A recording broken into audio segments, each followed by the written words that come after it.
자, 오늘 스페이스 디자인 프레젠테이션 단면에 관한 얘기를 좀 해보려고 합니다. 그래서 이 단면이 이제 과연 어떤 의미를 가지고 있고 우리가 단면 작업을 왜 하는지, 그다음에 실내 인면도하고는 또 어떤 차이점이 있는지 뭐 이런 것들을 전반적으로 좀 살펴보는 그런 시간을 마련하도록 하겠습니다.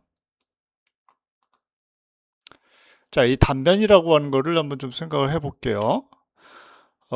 자, 여기 지금 사진도 단면이죠, 일종의. 우리 그 우리 신체에 있는 뇌를 MRI를 통해 가지고 이렇게 단층 촬영을 한 사진입니다. 뭐, 여러분들 아직 젊으니까 뭐 MRI나 CT로만 촬영해 본 일은 없을 것 같은데, 굉장히 신기해요. 뭐 이렇게 MRI 딱 찍고 나면은 나의 이제 신체의 일부를 이렇게 어, 자르듯이 나타나면서 이렇게 보여주는 그런 이미지를 볼 수가 있죠. 그래서 이런 이미지를 통해 가지고 그 전까지 우리가 경험하는 세계라고 하는 게 사람을 만났을 때 우리가 경험하는 세계라고 하는 게 주로 어떤 것들이에요. 그래도 외피의 어떤 서피스의 세계잖아요, 사실은. 그러니까 우리 피부나 뭐 얼굴의 피부나 뭐 머리카락 뭐 이런 것들을 보면서 그 사람이라고 하는 어떤 사람이라고 하는 것에 대한 어떤 인지를 우리가 하게 되잖아요. 근데 그 속에 있는 사실은 내용들은 못 보죠.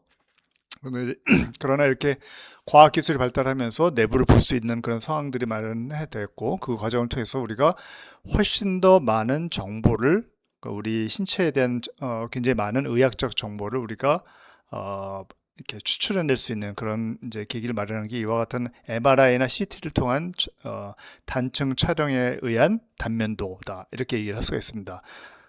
자, 마찬가지로 이러한 그 신체를 잘랐을 때 우리가 그 경험하게 되는 세계라고 하는 것은 전혀 예전에는 경험해 보지 못한 새로운 세계다라고 얘기를 할 수가 있겠죠. 그래서 우리가 옛날 의학을 하던 사람들도 몸을 자른다는 것 자체를 생각을 못 했겠죠. 그러나 어떤 부검과 어떤 이런 이제 몸을 이제 그 시체를 이렇게 자르는 그런 행위를 통해 가지고 의학이 굉장히 많이 발달했다, 이렇게 얘기를 할 수가 있는데, 우리가 경험해 보지 못한 그런 많은 정보들을 우리가 이제 얻을 수가 있습니다. 자, 그래서 그렇다면 우리가 지금 뭐 그리게 되는 단면도 혹은 단면 투시도와 같은 그 도면을 통해서 우리는 어떤 정보를 가져올 것인가, 뭐 이런 것들을 고민해 볼 필요가 있겠죠. 가장 중요한 것은 단면을 그렸을 때 내부 상황이라고 하는 것을 밖으로 보여줄 수 있는 그런 이제 도면이 된다, 이렇게 얘기할 수가 있고, 그 밖에 또 재료적인 상황을 볼 수가 있겠죠. 예를 들어서 외피에 건물 외벽에 돌이 이제 이렇게 붙어 있다. 그러면 이제 그 돌이 과연 도대체 이 돌 두께가 얼마고 이런 것들을 우리가 알 수가 없잖아요. 그렇죠? 그 표면 건물을 봤을 때. 근데 단면도를 그리게 되면은 그 돌의 어떤 그 두께라든지, 그다음에 돌이 건식이냐 습식이냐 반건식이냐 이런 방법을 통해서 어떻게 구조체에 해당하는 콘크리트나 철골하고 연계되어 있는가, 기타 등등, 혹은 방수는 어떻게 되고 있고, 내부 공간에 폴리싱 타일이 바닥에 깔려 있고, 그 위 벽면은 이제 뭐 자작나무 합판으로 되어 있는데, 이런 것들은 사실 우리가 표면적으로 보는 그런 상황이잖아요. 근데 그 얘네들이 실질적으로 어떤 몰타를 붙이고 그 위에다가 뭘 했는지, 이런 기타 등등의 상황이라고 하는 것을 한꺼번에, 즉 재료 마감에 대한 구체적인 상황이라고 하는 것을 우리가 얻을 수 있다라고 하는 굉장히 큰 장점이 있는 거죠. 그 밖에도 내부와 외부가, 지금 여기 사진에서 보여주듯이 이렇게 외부와 내부가 어떻게 소통을 하고 있는지, 지금 이 경우는 창문을 통해서 이렇게 소통이 되고 있는 거, 그 다음에 여기 보면은 이렇게 어떤 우산 같은 걸 만들어 놓고 이렇게 앉아 있는 그런 사람들인데, 이 위에 있는 사람과 밑에 있는 사람이 소통이 지금은 안 되고 있죠. 뭐 이런 어떤 층과 층 사이의 어떤 그런 소통 관계라든지, 창문을 통한 실내와 실외의 어떤 그런 관계라든지 소통 관계라든지, 이런 것들을 우리가 볼 수가 있겠죠. 또 하나 중요한 것들은 이 대지, 땅하고 건물이 어떤 관계를 가지고 있는가를 아주 정확하게 볼 수 있는 그런 계기를 마련하기도 합니다. 그 밖에 또 뭐가 있을까요? 통풍이 어떻게 되는지, 지금 여기서 보면은 이렇게 바람이 들어와서 위로 들어간다든지 뭐 이런 과정을 통해서 통풍 관계가 어떻게 되어 있고, 채광이 또 어떻게 되는지, 그다음에 이 건축물의 구조는 과연 어떻게 되는 것인지, 그 다음에 설비는 또 어떻게 되는 것인지, 뭐 기타 등등의 어떤 우리가 표면에서 얻을 수 없는 그런 정보들을 얻게 된다, 이렇게 얘기를 할 수가 있을 것 같습니다. 자, 뭐 단면에 대한 그런 굉장히 아름다운 단면도를 이렇게 그려놓은 그런 상황을 이제 보여주고 있습니다. 그래서 이제 뭐 목 구조로 이제 베이스가 돼 있고, 뭐 여기에 또 다른 철골 구조인 것 같은데 뭐 이렇게 돼 있고, 그다음에 단면도 안에 또 이와 같은 어떤 인슐레이션들이 또 이렇게 들어가 있고, 뭐 이런 것들을 전반적으로 볼 수가 있습니다. 그렇죠? 다른 단면도. 자, 이런 단면도 같은 경우도 이제 보면은 어, 베이스에 해당하는 부분을 콘크리트로 다 이렇게 마감을 했고, 그 위에 있는 부분들은 목조로 이렇게 구성이 돼 있어요. 그렇죠? 그다음에 이 건축물 밖으로 해가지고 이렇게 돌을 이렇게 쌓아놔가지고, 돌을 쌓아놓은 데다가 이게 흉가원을 넣었잖아요. 이게 뭐냐면 이제 물이 이쪽으로 쏟아지면은 이 돌을 통해서 돌 사이로 이렇게 물이 떨어지겠죠. 걔네들이 이제 타공관이라고 그러나? 그러니까 뭐냐면 이제 원형 파이프인데 그 안에 구멍들이 굉장히 많이 있어요. 그래가지고 이 물들이 다 이 관 안으로 들어오게 하는 그런 효과가 있는 그 관인데, 그 관을 통해서 이제 건물로 들어오는 물을, 그러니까 주로 이제 홍수라든지 비가 온다든지 이런 경우에 그 물을 다 빼내는 그런 역할을 하고 있다라고 하는 것을 우리가 알 수가 있고, 그 밖에 어떤 이 건축물 같은 경우는 다 목조로 이제 지어졌다라고 하는 것을 우리가 알 수가 있고, 그 목재 구조재 사이사이에 이와 같은 어떤 단열재를 넣어가지고 난방을 할 때 열이 뺏기지 않도록 충분한 노력을 했다라고 하는 것도 알 수가 있고, 그렇죠? 여기 경사지붕이 있는데 경사지붕에 홈통이 보통 있잖아요, 그렇죠? 근데 이건 홈통이 지금 없는 구조가 돼 있어가지고 비가 내리면은 지붕을 따라 가지고 물이 바로 그냥 떨어지는 그런 이제 구조라고 하는 것을 알 수가 있습니다. 여기 게러지가 있고, 그렇죠? 그다음에 여기 반대편에 여기 키친 플레이룸이 있고, 반대편에 또 베드룸이 있고. 그래서 잘은 모르겠는데 이 섹션을 보면은 가운데 중정을 두고 사방, 그러니까 최소한 디귿자 혹은 미음자 평면을 하고 있지 않을까, 이런 판단이 됩니다.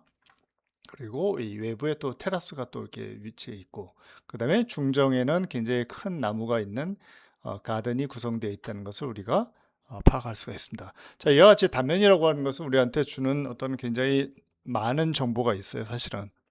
그래서 단면도가 굉장히 중요하고, 사실 그 실내 디자인을 하는 입장에서는 단면도를 그릴 일이 그렇게 많지는 않았어요. 맞는 게 맞아요. 지금도 맞는 얘기인데, 사실 재료가 어떻게 구성이 되고 이런 것들을 알기 위해서는 단면을 우리가 그리고 그 다음에 파악을 해볼 필요가 분명히 있는 것 같습니다. 자, 마찬가지 단면도인데 이제 목조로 돼 있죠. 목구조로 돼 있는데 대한민국 같은 경우는 목구조를 지금까지 많이 안 썼어요. 그 이유가 뭐냐면, 그러니까 물론 이제 조선시대 뭐 이제 일제강점기 시대 때는 목조를 많이 썼는데 안 썼죠. 그 이유가 뭐냐면 우리나라가 콘크리트가 굉장히 풍부해요. 값도 싸고, 그다음에 품질도 좋고. 그래서 주로 철근 콘크리트 구조를 많이 사용을 했는데, 최근에 와서는 이 목조가 가지고 있는 굉장히 거대한 친환경적인 힘, 이런 것에 의해서 예전에 이제 외장재라든지 내장재 같은 어떤 그 눈에 보이는 피니쉬만 이렇게 그러니까 목재를 많이 사용했는데, 이제는 구조재로서도 많이 활용이 되고 있고, 심지어는 뭐 이런 목 구조가 뭐 한 6층인가 4층인가 6층인가까지도 올라간다고 하더라고요. 뭐 그런 경우도 있고. 그래서 사무실, 우리가 이제 보통 보는 사무실을 또 목 구조로 한다든지 이런 어떤 발상의 전환이라고 하는 것도 가져오는 것 같습니다. 목 구조가 가지고 있는 그만큼의 어떤 득이 되는 점이 있기 때문에 이런 일들이 벌어지지 않았을까, 이런 생각이 듭니다. 자, 이 단면도 굉장히 재밌죠. 그리고 무엇보다도 이렇게 가운데 있는 나무도 굉장히 앱스트랙트하게 표현이 되고 있고, 사람들도 여기 뭐 꼬마 아이부터 시작해가지고 사람들도 굉장히 재밌게 표현을 함으로써 뭔가 소통이 잘 되는, 가족 간의 소통이 잘 되는 그런 집을 구상하고 있구나, 뭐 이런 것들을 우리가 알 수가 있습니다. 그래서 이 단면도를 통해서 중요한 건 스토리텔링이죠. 스토리텔링이 잘 되는 그런 섹셔널 뷰를 보여주는 빌딩 디테일을 보여주고 있습니다. 자, 마찬가지로 단면도죠. 그냥 단면도인데 단면에 해당하는 부분들을 약간 레이어를, 그러니까 포토샵에서 레이어를 구분을 시키고 걔네들에 대해서 드랍 섀도우를 시킨 것 같아요. 그러다 보니까 이와 같은 좀 입체적인 느낌의 단면도가 만들어진 것을 우리가 확인을 할 수가 있습니다. 그렇죠? 그래서 이거는 이제 포토샵에서 레이어 작업을 통해 가지고 분리를 시켜 가지고 들어가면은 되는 사안입니다. 자, 이거는 뭘까요? 자, 이걸 보면은 이 내부 공간이 이렇게 콘크리트로 되어 있다는 것을 알 수 있고, 뭔지는 모르지만 투영된 빛이 실내 공간으로 들어오면서 서서히 어두워지는 그런 그러니까 어떤 그 스페이스의 어떤 빛에 대한 감성이라고 하는 것을 우리가 정확히 읽어낼 수 있는 그런 공간이 아닌가 이런 생각이 듭니다. 마찬가지로 실내 공간에 이와 같은 시팅 플레이스를 만들기 위해서 콘크리트를 조금 이렇게 접었죠. 그래서 이 내용을 보면은 콘크리트를 양쪽으로 쳤어요. 이게 좀 쉬운 일이 아닌데 아마도 이렇게 가지고 외부를 치고 내부를 또 친 거 아닌가 이런 생각이 듭니다. 그래서 콘크리트 구조가 굉장히 재밌게 되어 있고, 그렇죠? 그다음에 가운데 이런 부분들이 있잖아요. 그렇죠? 이런 부분들이 또 좀 있고 뭐 이런 것들이 굉장히 흥미롭게 이거를 볼 수 있는 그런 과정인 것 같습니다. 네. 그래서 뭔가 좀 설명되는 explanatory sectional view로서 어떤 뭔가 좀 설명적인 그런 단면도를 보여주고 있습니다. 자, 마찬가지로 여기서도 이제 어떤 그 내추럴 라이트가 어떻게 해가지고 실내 그 지하에 있는 실내 공간으로 이렇게 투영이 되는가 이런 것들을 자세히 보여주는 그런 단면도가 될 수 있고, 이 단면도의 어떤 모티베이션이 되는 것들이 이 같은 어떤 자연에서 발견되는 어떤 그런 그 동굴들 이런 데서 아이디어가 오지 않았나 이런 판단이 듭니다. 이 사진을 갖다 놓은 걸 보면은. 그다음에 이쪽에도 마찬가지죠. 자, 이러한 아이디어가 이제 이 단면도를 통해서 이제 표출되고 있다는 것을 우리가 알 수가 있습니다. 자, 이건 뭐 여러분들이 이제 많이 이제 만들고 있는 그런 단면도인데 지금 굉장히 여러분들 그 도면들을 지금 거의 한 3분의 2 정도는 다 봤어요. 그래서 다 체크를 하고 문제점들 다 기록하고 있는데 이거를 사진을 찍어가지고 뭐 가까운 시일 안에 이번 주 안에 이제 카페에다 업로드를 시키겠습니다. 자, 이런 부분들도 있고, 자, 여기서 보면 이제 그 하수가 어떻게 처리가 돼가지고 나가는 것에 대한 부분들까지도 굉장히 자세하게 잘 보여주고 있습니다. 그죠? 뭐 이런 어떤 목재 디테일에 관한 부분들, 그죠? 뭐 이런 것들도 다 잘 보여주고 있습니다. 자, 이런 것들은 이제 일단은 그 카페에 요걸 다 업로드를 시켜놨으니까 한번 보세요. 보시고 참고할 자료들을 또 여러분들 프로젝트에 많이 반영을 하시기 바랍니다. 구마겐코 작품이죠. 자, 구마겐코 작품을 해가지고 또 이렇게 나오는데, 구마겐코 작품을 보면은 굉장히 괜찮았어요. 이 작품을 보면서. 근데 요 단면도를 보면서 이 사람이 정말 굉장히 깊은 생각을 많이 하고 그다음에 또 실무에도 굉장히 강한 사람이구나 뭐 기타 등등에 대한 사안들을 발견할 수 있는 그런 계기를 마련했던 것 같습니다. 여기 보면 나무도 있고 그다음에 여기 어떤 그 여기 키친도 있고 그러니까 이게 음식점이잖아요. 음식점이 있고 뭐 여기서 이제 스페이스가 좀 구현되어 있는 이런 모습들이 이제 있죠. 네. 다른 모습들이고 뭐 여러분들한테 그 PDF로 파일로 제공했던 이제 아틀리아 바우아우라고 하는 그런 이제 건축하는 사람들이 그린 그림들입니다. 굉장히 재밌죠. 일단 재밌고 이런 컨스트럭션에 관한 그 어떤 건물을 이제 실질적으로 건설하기 위한 그런 도면들이 사실은 굉장히 건조하고 어렵고 그런데 이같이 사람들 몇 명을 갖다 놓음으로써 그다음에 어떤 투시도 뷰를 보여줌으로써 뭔가 좀 쉽고 스토리텔링이 되는 듯한 그런 느낌의 공간 디자인을 보여주고 있습니다. 이런 부분들 다 마찬가지로 넘어갈게요. 이건 여러분들이 한번 살펴보도록 하세요. 예, 이것도 마찬가지로 이렇게 중정이 있는 그런 주택을 보여주는 뭐 잘은 모르겠는데 건물이 두 개로 이렇게 나눠져 있겠죠. 하나의 집인데 그래서 뭐 안도타다오의 그 이제 주택처럼 초기 주택처럼 이렇게 좀 나눠져 있는 그런 상황들을 보여주고 있는데 굉장히 재밌게 뭐 여기 보면 빨래도 좀 걸려 있는 것 같고 그렇죠. 일부 그다음에 뭐 이런 바이크라든지 뭐 이런 여러 가지들이 굉장히 재밌게 구성이 되어 있다는. 그래서 사실은 굉장히 컨스트럭션에 관한 굉장히 좀 그 디테일한 건조하고 이성적인 그런 도면인데, 그거를 투시도로 표현하면서 사람까지 갖다 놓으면서 굉장히 쉽게 읽혀질 수 있게끔 노력을 하지 않았나, 이런 판단이 됩니다. 마찬가지 사진들이죠. 자, 이렇게 해가지고 이제 보시면 될 것 같습니다. 예.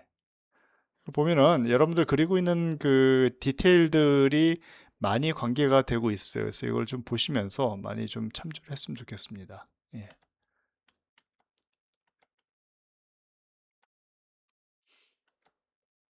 뭐 이렇게 좀 컬러가 들어간 것도 재밌는 거죠. 지금 현재는 여러분들 컬러가 안 들어가 있는데, 뭐 이렇게 투시도에 좀 컬러 같은 표현들이 조금 들어가면 어떨까? 뭐 이런 생각을 좀 해봤습니다. 예. 이런 모습들, 뭐 단면이 어떻게 구성되느냐에 따라서 이제 내부 공간이 어떻게 전환되는지 이런 것들을 전체적으로 다 보여주면서 외피를 이렇게 뜯어냈죠. 지금 뜯어내고 이제 여기 옥상 그 루프도 뜯어내 가지고 이렇게 원거리에서 표현을 하고 있습니다. 예.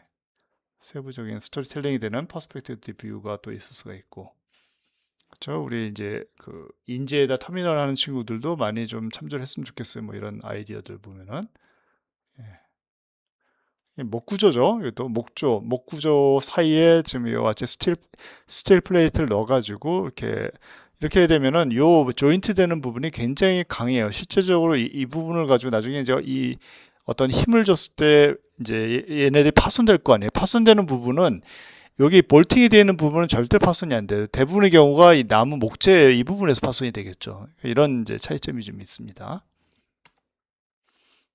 뭐 방 하나를 이렇게 좀 구성한다든지 뭐 이런 이야기들이 나올 수가 있을 것 같습니다. 그래서 마찬가지로 재료적인 특성이라고 하는 것을 또 반영하는 그런 이제 3천 도면을 그려줄 수도 있고.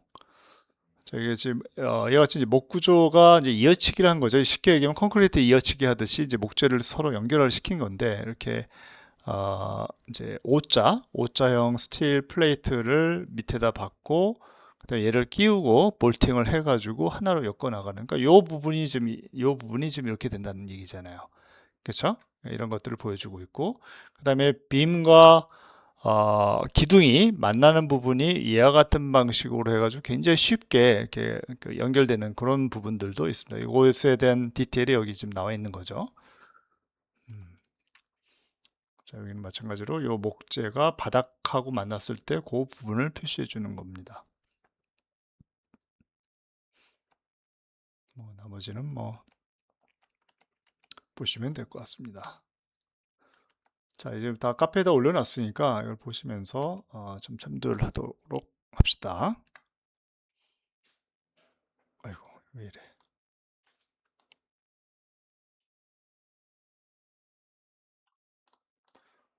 자, 그 다음에 봅시다. 오늘 이렇게 내용이 이렇게 많지는 않습니다. 빨리 끝날 것 같아요.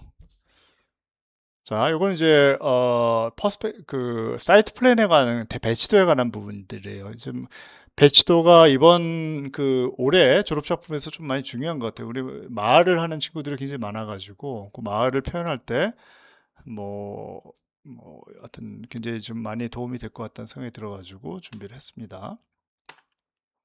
좀 이렇게 컬러풀하게 했는데 자세히 보세요. 보면은 선들이 살짝 끊어져 있죠. 그러니까 뭐 이거는 이제 포토샵 필터를 가지고 충분히 이제 구현할 수 있는 부분인데, 필터가 뭔지는 내 기억이 잘 안 나요. 근데 이와 같은 걸 하면서 옆에 밭을 한번 보세요. 굉장히 재밌게 표현되지 않았어요? 보면은 밭과 그다음에 이웃집들, 이런 이웃한 건물들을 다 어떤 그 대시 라인을 통해 가지고 중요성을 조금 줄인 거예요, 사실은. 그러다 보니까 이 가운데에 있는 사이트가 굉장히 부각이 되고 있죠. 그렇죠? 그다음에 여기 보면 이와 같이 길들이 있는데, 길을 우리 사이트에서도 연속적으로 이렇게 만들어 해가지고 뭔가 좀 걸을 수 있는 그런 거리들을 만들어 놓은 그런 이야기들이 지금 펼쳐져 있는 것 같습니다.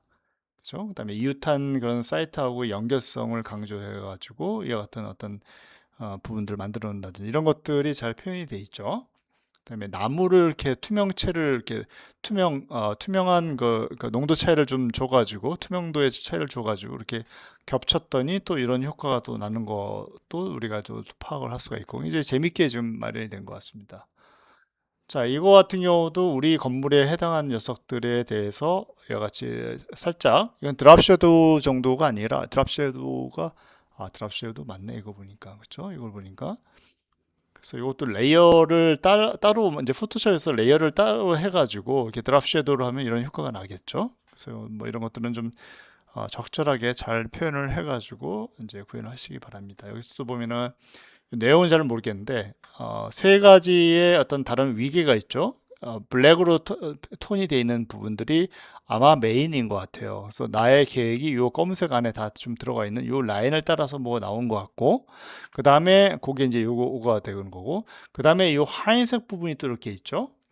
이게 두 번째 두 번째 위계가 되는 거고, 최종적으로 맨 마지막에는 이 부분이 가장 중요하지 않은 위계가 된 것 같아요. 그래서 내가 하는 계획은 이 검은색 안에 다 들어있는 거고, 그거를 이 계획의 어떤 구성 방안이라고 디자인 방향이라고 하는 것에 영향을 주는 그런 주변 환경이라고 하는 것을 하얀색으로 표현했고 그 밖의 것을 또 이제 조금 더 그레이 톤으로 표현한 그런 사례가 되겠습니다. 그래서 위계가 확실하게 설정이 돼 있음으로써 무엇이 중요한지를 보여주는 그런 사례라고 볼 수가 있습니다. 또 굉장히 재밌죠?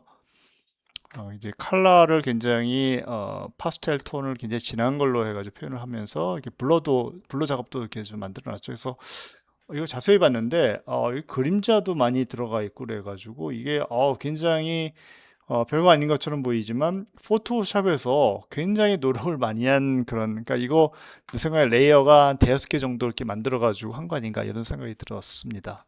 그렇게 된 거고 지금 이 녀석 같은 경우는 여기 그림자가 떨어져 있잖아요. 그렇죠? 이 그림자는 이렇게 자세히 보니까 그 이제 이 렌더링에서 그림자를 떨어뜨린 것 같아요. 그래서 그 그림자만 뽑아가지고 포토샵에 올리고 그다음에 요 도면에다가 이렇게 띄워놓은 거 아닌가 이런 생각이 듭니다. 그래서 이 프레젠테이션에 대한 그런 방법들을 자세히 보세요. 굉장히 괜찮다 싶은 것들이 있으면 걔네들 무조건 굉장히 자세히 보세요. 그러다 보면 그 테크닉이라고 하는 것을 우리가 쉽게 알 수가 있을 겁니다. 자, 이와 같이 어떤 단면도의 어떤 그런 스킴과 사이트 플랜에 대한 그런 스킴을 비슷한 그런 재료를 사용함으로써 훨씬 더 강하게 보여줄 수 있는 이런 사례들이 많죠. 위아래로 해가지고 표현을 함으로써 연속성도 가질 수가 있습니다. 뭐 이런 예들이 많죠, 사실은. 그러니까 이건 환경 조경학과, 우리 지금 스마트 시티 학과라고 있잖아요. 그쪽에 가면은 이런 이제 사이트 작업을 많이 하죠. 그 사람들은 나무가 또 굉장히 중요한 사람들이니까. 그렇죠? 그래서 이렇게 좀 표현을 할 수가 있습니다. 그 다음에 스토리텔링, 플로우 플랜 뭐 이런 것들도 있죠. 그래서 여러분들 이제 그 30분의 도면을 통해 가지고 이미 이제 많이 표현했는데 아직 이제 이런 사람들 침대 뭐 이런 것들을 다 표현이 안 되는 친구들이 있어요. 뭐 자세히 보면서 뭐 응용할 부분이 있으면은 가져가시기 바랍니다. 같이 좀 컬러를 넣음으로써 훨씬 더 좀 이렇게 윤곽이 뚜렷하게 보여질 수 있는 그런 계기가 마련되기도 하고 여기 보면 사람들도 보면 이렇게 약간씩 삐딱하게 앉아 있고 뭐 그러잖아요. 차도 이렇게 삐딱하게 세워놓고 이불도 다 개놓지 않고 뭐 이런 것들이 이불이 굉장히 깨끗하게 개 있고 막 호텔처럼 깨끗하다 그러면 스토리가 만들어지지 않겠죠. 모든 것들은 프레임이라고 하는 것을 허물는 순간에 스토리라고 하는 것이 구현될 수가 있는 겁니다. 자, 여기도 보면 뭐 보이죠? 이게 이불인가? 그쵸? 이불 같은 건데 이게 지금 뭐 어떻게 된 건지 모르겠네. 그쵸? 하여튼 뭐 자세한 내용은 모르겠는데 여기 지금 뭐 이렇게 복잡하게 뭐 여러 가지 상황들이 지금 표현되어 있습니다. 뭐 이불도 있고 비계도 좀 삐딱하게 되어 있고 뭐 이런 것들. 여기서 보면 모든 것들이 잘 되어 있는데 어떤 이 바람의 흐름이라든지 이런 걸 통해 가지고 이제 통풍, 채광 뭐 이런 것에 대한 개념을 좀 잘 보여주고 있는 이제 그림이 아닌가 이런 생각이 듭니다. 여기에 그림자까지 떨어져 있다면은 채광에 관한 어떤 강한 아이디어가 구현되지 않았을까 이런 생각이 듭니다.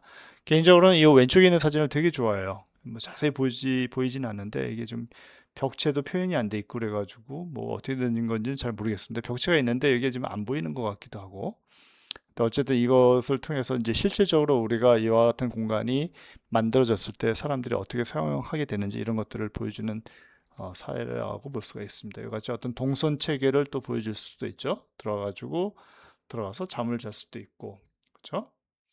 뭐 이런 이제 소파에 있을 수도 있고, 이제 라운지에 있을 수도 있고, 뭐 이런 것들을 전반적으로 보여주는 것 같습니다. 예, 굉장히 재밌죠? 아이들이 이제 있고 여기 화장실에 앉아 있는 사람들, 침대에 누워 있는 녀석, 책 보는 녀석, 공부하는 녀석들, 뭘 하는 건지 모르겠는데 하여튼 뭐 이런 하늘을 보여주고 있는 이제 여기 보면 소셜 스페이스라고 써 있네요. 그렇죠? 예, 뭐 굉장히 재밌습니다. 그래서 좀 이와 같은 어떤 스토리텔링이 되는 그런 이제 평면도 그런 것을 여러분들 30분의 1의 도면에 잘 구현을 해 주시기 바랍니다. 자, 여기도 보면은 이제 의자를 일부러 이렇게 삐딱하게 이제 펼쳐놨고, 여기 긴 의자도 이렇게 좀 삐뚤게 하고, 뭐 기타 등등은 굉장히 일상생활에서 우리가 접할 수 있는 그런 공간임을 이제 보여주는 그런 사례라고 볼 수가 있습니다. 마찬가지고 좀 넘어갈게요. 지금 보면 이 아파트먼트 퍼니처 해가지고 가구만 모아둔 것들이죠. 그렇죠? 그래서 이 가구를 또 색상별로 굉장히 파스텔 톤을 지향을 하면서 넣어놨더니 이제 얘네들이 이제 뭐 이런 어반 퍼니처 파크랑 팩이랑 굉장히 좀 이제 어떤 대비가 되는 그런 모습을 보여주고 있습니다. 자, 이와 같이 이제 블루마블이라고 그러죠. 게임의 어떤 그런 아이디어를 갖고 와서 이거를 이제 여러분들 공간의 어떤 개념도로 표현하는 그런 방식인 것 같아요. 그렇죠. 그래서 뭐 여러 가지 아이디어들이 있고 그 공간에 대한 이야기들이 있고 그 공간에 대한 이야기들이 이 블루마블이라는 게 이제 이 주사위 가지고 하는 거잖아요. 주사위가 만드는 어떤 우연성에 의해서 우리가 공간을 경험하는 것도 그런 우연적인 사건들의 연속이죠. 뭐 그런 것들을 보여주는 이야기가 아닌가 이렇게 판단이 됩니다. 자, 이 아틀레 바우어는 조금 빨리 넘어갈게요. 뭐 지난번에도 여러분들한테 한번 소개를 한 적이 있어가지고. 예. 이건 조금 과합니다. 바닥까지도 지금 이렇게 표현을 했잖아. 그쵸? 여기서 사실 바닥재를 표현을 안 했으면은 이 공간이 훨씬 더 살아났을 것 같아요. 예. 자, 넘어갑시다.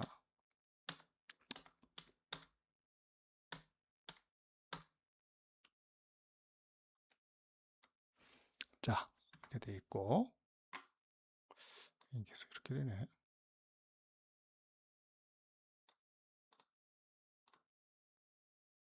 제가 했죠. 자, 그 다음에 이제 이 투시도를 좀 한번 볼게요.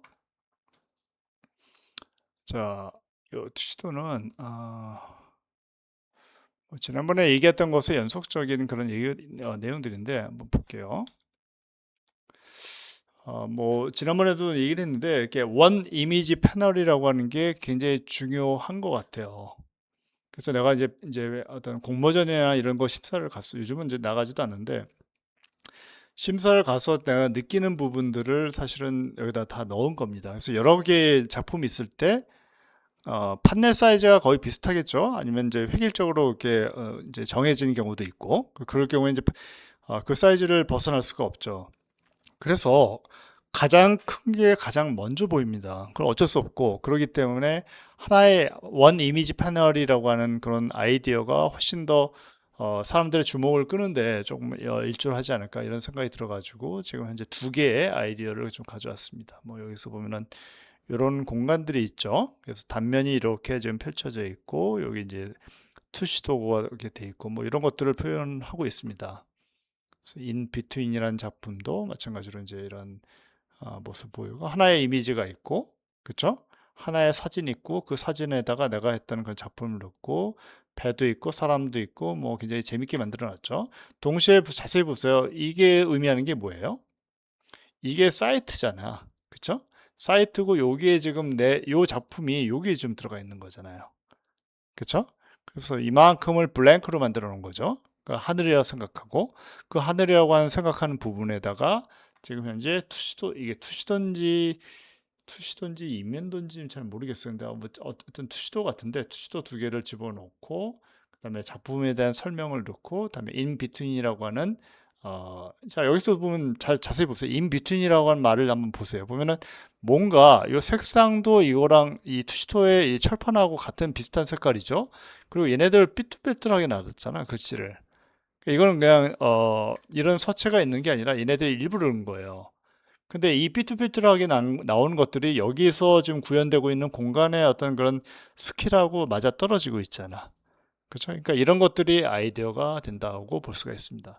이 왼쪽 판넬 같은 경우도 보면은 이와 같은 단면선이 있지만 마찬가지로 여기를 딱 잘라서 봤을 때 이제 해안선이 이렇게 나오겠죠? 이런 것들을 좀 보여주고 있고 이 해안선이라고 하는 것의 연속상으로 콘타를 이렇게 위에다 만들어주고 그다음에 필요한 그런 텍스트라든지 그다음에 디테일한 그런 어떤 그 투시도 이런 것들을 여기다 구현을 하고 이 과정을 통해서 전체를 요 패널 하나를 가지고 충분히 설명해 줄 수 있는 그런 아이디어가 구현이 되고 있다라는 것을 볼 수가 있습니다. 마찬가지죠. 자, 여기 투시도가 하나 있죠. 이 건물에 대한 투시도가 있고 이 위는 뭐예요? 다 하늘이죠. 즉, 이 건물이 이제 지탱하고 있는 하늘을 위에다 이렇게 다 걸어 놓은 거고 하늘이 이렇게 어떤 노을이 졌는데 노을이 지면서 위로 갈수록 여기 이 백그라운드를 자세히 보세요. 색상이 살짝 다 바뀝니다. 이 과정을 통해서 이 부분을 전체 이 건물의 하늘로 지금 치환을 해가지고 표현을 하고 있는 거고 그 위에 어떤 텍스트도 들어가고 평면도 두 개가 들어가 있고 그다음에 어떤 아이소메트릭에 관한 어떤 그런 개념들 그다음에 배치도에 관한 다 들어가 있어요 사실은. 근데 하나의 이미지로 되어 있기 때문에 한 번에 보일 가능성이 굉장히 높습니다. 오른쪽 사진도 마찬가지죠. 그래서 여기 지금 이렇게 건물이 있는데 그죠? 섬 같은 게 있는데 그 섬 위로 바다가 있고 바다 위로 해가지고 이렇게 하늘이 이제 구현이 되어 있는 거죠. 이 구현되어 있는 하늘에 아이소메트릭 뷰로 해가지고 이제 이 녀석을 올려놨는데 자세히 보세요. 얘네들은 선으로만 구성이 되어 있어요. 그래서 굉장히 투명하죠. 그런데 이 녀석들이 하나의 입체라고 하는 것을 표현하기 위해서 어렵지 않게 이 밑에 보면은 드랍 섀도우를 줘가지고 이 녀석들을 지금 그림자를 줬어요. 그러다 보니까 굉장히 입체적으로 보이죠. 동시에 이런 선들을 통해 가지고 하늘도 보이고 그래서 두 가지 이미지 하나는 이와 같은 아이소메트릭과 두 번째는 하늘 이것이 동시에 보이는 그런 굉장히 영민하고 그다음에 스마트한 그런 아이디어를 프레젠테이션에 넣은 겁니다. 뭐 그렇게 생각할 수도 있고 여기서 보면은 이와 같은 해안선의 어떤 그런 어떤 변화라고 하는 것 자체가 이와 같이 어떤 배치도상에서도 정확히 나오고 있고 그다음에 이런 형태라고 하는 것을 반영을 해가지고 얘네들도 요 형태 즉 배치도의 형태하고 굉장히 매칭이 되는 그런 레이아웃을 하고 있습니다. 또 마찬가지죠. 하나의 이미지로 표현하고 투시도를 밑에다 이제 표현을 했는데 요것에 대한 하늘을 하얗게 표현을 했어요. 그리고 배치도를 이렇게 표현하고 지금 여기 보면 하얀색으로 된 건물들이 이 녀석들이잖아 지금. 그렇죠? 그래서 위에는 배치도, 밑에는 투시도, 그리고 그 중간을 하얀색으로 블랭크를 만들어 놓아서 이 위에 배치도로서는 하나의 글쎄요, 어떤 이 강이나 이제 바다 같은 그런 이미지가 되는 거고, 그다음 밑에 있는 투시도에 대해서는 하늘이 되는 거죠. 그러니까 하늘과 강이 같은 하얀색을 구현을 함으로써 거기다가 이 이제 건물을 설명하기 위한 평면도와 아이소메트릭, 그다음에 기타 등등 이제 개념도라든지 텍스트를 얹어 놓은 셈이죠. 오른쪽 그림도 굉장히 재밌어요. 보면은 이제 동굴 있는 데다가 이 같은 구조물을 좀 만든 것 같아. 그렇죠? 그러다 보니까 투시도를 밑에다 넣고 실링 천장에 해당한 부분을 블랙으로 좀 처리를 했어요. 그래가지고 이 투시도 제일 밑에 있는 투시도의 연장선상으로 모든 것들이 다 하나로 이제 유지가 될 수 있게끔 말을 해놨고 이 작품에 대한 텍스트와 단면도를 중간에 표현했습니다. 그렇죠? 이런 과정을 통해 가지고 굉장히 쉽게 이 이제 도면이 설명이 될 수 있으면서 하나가 될 수 있는 그런 아이디어가 제시가 되고 있습니다. 마찬가지죠. 여기서 보면 뭐 자세한 내용은 모르겠는데 이렇게 빛이 이렇게 투영이 되고 있고 그렇죠? 여기 지금 이게 바다인 거 같거든, 내가 보니까. 물인 거 같은데, 뭐 아닐 수도 있고. 근데 이렇게 건물 사이에 이렇게 물이 있고, 그 물을 이렇게 표현을 한 것 같아서, 위에서, 라이트가 이렇게 투과가 되고, 그 라이트가 이제 어떤, 이 밑에까지 이렇게 쭉 내려가는, 그러니까, 내추럴 라이트가 이렇게 쭉 내려가면서, 판넬을 이제 1대 3으로 나누고 있죠. 그래서 왼쪽 편에는 글씨가 들어가고, 오른쪽에는 배치도하고 이제 아이소메트릭이 들어가는 그런 상황들. 그다음 제일 위에는 단면도 겸 인면도가 있고 밑에는 그러니까 결국 이제 밑에 인면도가 하나의 그림을 만들고 있다라고 얘기를 할 수가 있는 겁니다. 오른쪽 사진도 그렇죠. 밑에는 어떤 투시도가 있고 그 투시도 밑에 단면도를 또 이렇게 아주 재치 있게 표현을 했습니다. 그래서 굉장히 무거운 단면도가 도면 중에서는 제일 무거워 보여요. 그 무거운 도면을 밑으로 이제 처리해 버리고 그 위에는 이 투시도의 하늘로 더 전체를 다 표현을 했습니다. 그리고 이 위에 올라가는 도면과 아이소메트릭은 투명하게 만들었어요. 그러다 보니까 플로어가 이 바깥에 있는 그런 그 하늘보다는 조금 하얀색으로 돼 있죠. 그래서 이렇게 여기를 하얀색으로 좀 그러니까 반투명한 하얀색으로 표현함으로써 그 뒤에 있는 하늘도 보여주고 평면도도 보여줄 수 있는 그런 아이디어가 지금 들어가 있는 상황입니다. 자, 이것도 난 되게 좋아하는데 보면은 전체가 잘 보세요. 보면 이제 건물이 이렇게 있죠. 건물이 있고 지금 남자가 지금 반지를 뽑아가지고 여자한테 지금 이제 프로포즈를 하고 있는 것 같아. 그죠? 그래서 이와 같은 건물이 있고 그 옆에 이제 이런 녹지 산도 있고 그 뒤로 해가지고 하늘이 굉장히 멋있게 이제 어떤 내가 봤을 땐 거의 해가 다 져가지고 이제 블랙으로 바뀌는 그 순간에 이제 사랑 고백을 하면서 뭐 이런 상황인 것 같아요. 근데 여기 건물을 보면 굉장히 밝잖아요. 그렇죠? 밝은 것에 굉장히 대비되게 어둡게 표현을 하고 그 위에다가 마찬가지로 투명한 라인을 써가지고 그러니까 면이 안 보이는 라인을 하얀색으로 해가지고 전체적인 아이소메트릭 뷰를 보여주고 투시도를 보여주고 도면을 표현을 하고 있습니다. 오른쪽 그림도 마찬가지죠. 얘는 여기서는 조금 그 다리죠. 다리 조금 과한 것 같아. 그러니까 다리 없었으면은 지금 이러한 그 건축물에 대한 형태들도 굉장히 재밌게 좀 다 표현이 됐었을 것 같은데 조금 이게 모르겠어. 이게 벨로스 호텔 러시아라고 돼 있는데 달이 여기서 이 프로젝트에서 어떤 의미가 있는지 어느 정도 중요한지는 잘 모르겠는데 이걸 자세히 보면 그 중요성을 잘 느끼진 못하겠어요. 근데 어쨌든 제일 밑에 있는 그 투시도의 연장선상으로 모든 것들을 하나의 이미지로 만들고 그 위에 선으로 표현되는 그런 방식입니다. 자, 이거는 이제 콜라주 형식을 통해 가지고 이제 투시도를 두 개를 얹혀놨고 나머지 부분들은 어떻게 돼요? 하얀색으로 놔뒀죠. 그래서 그 하얀색 위에다가 뭐 새도 이렇게 날아가고 있고 개념도나 배치도, 텍스트들 이런 것들이 다 들어가 있습니다.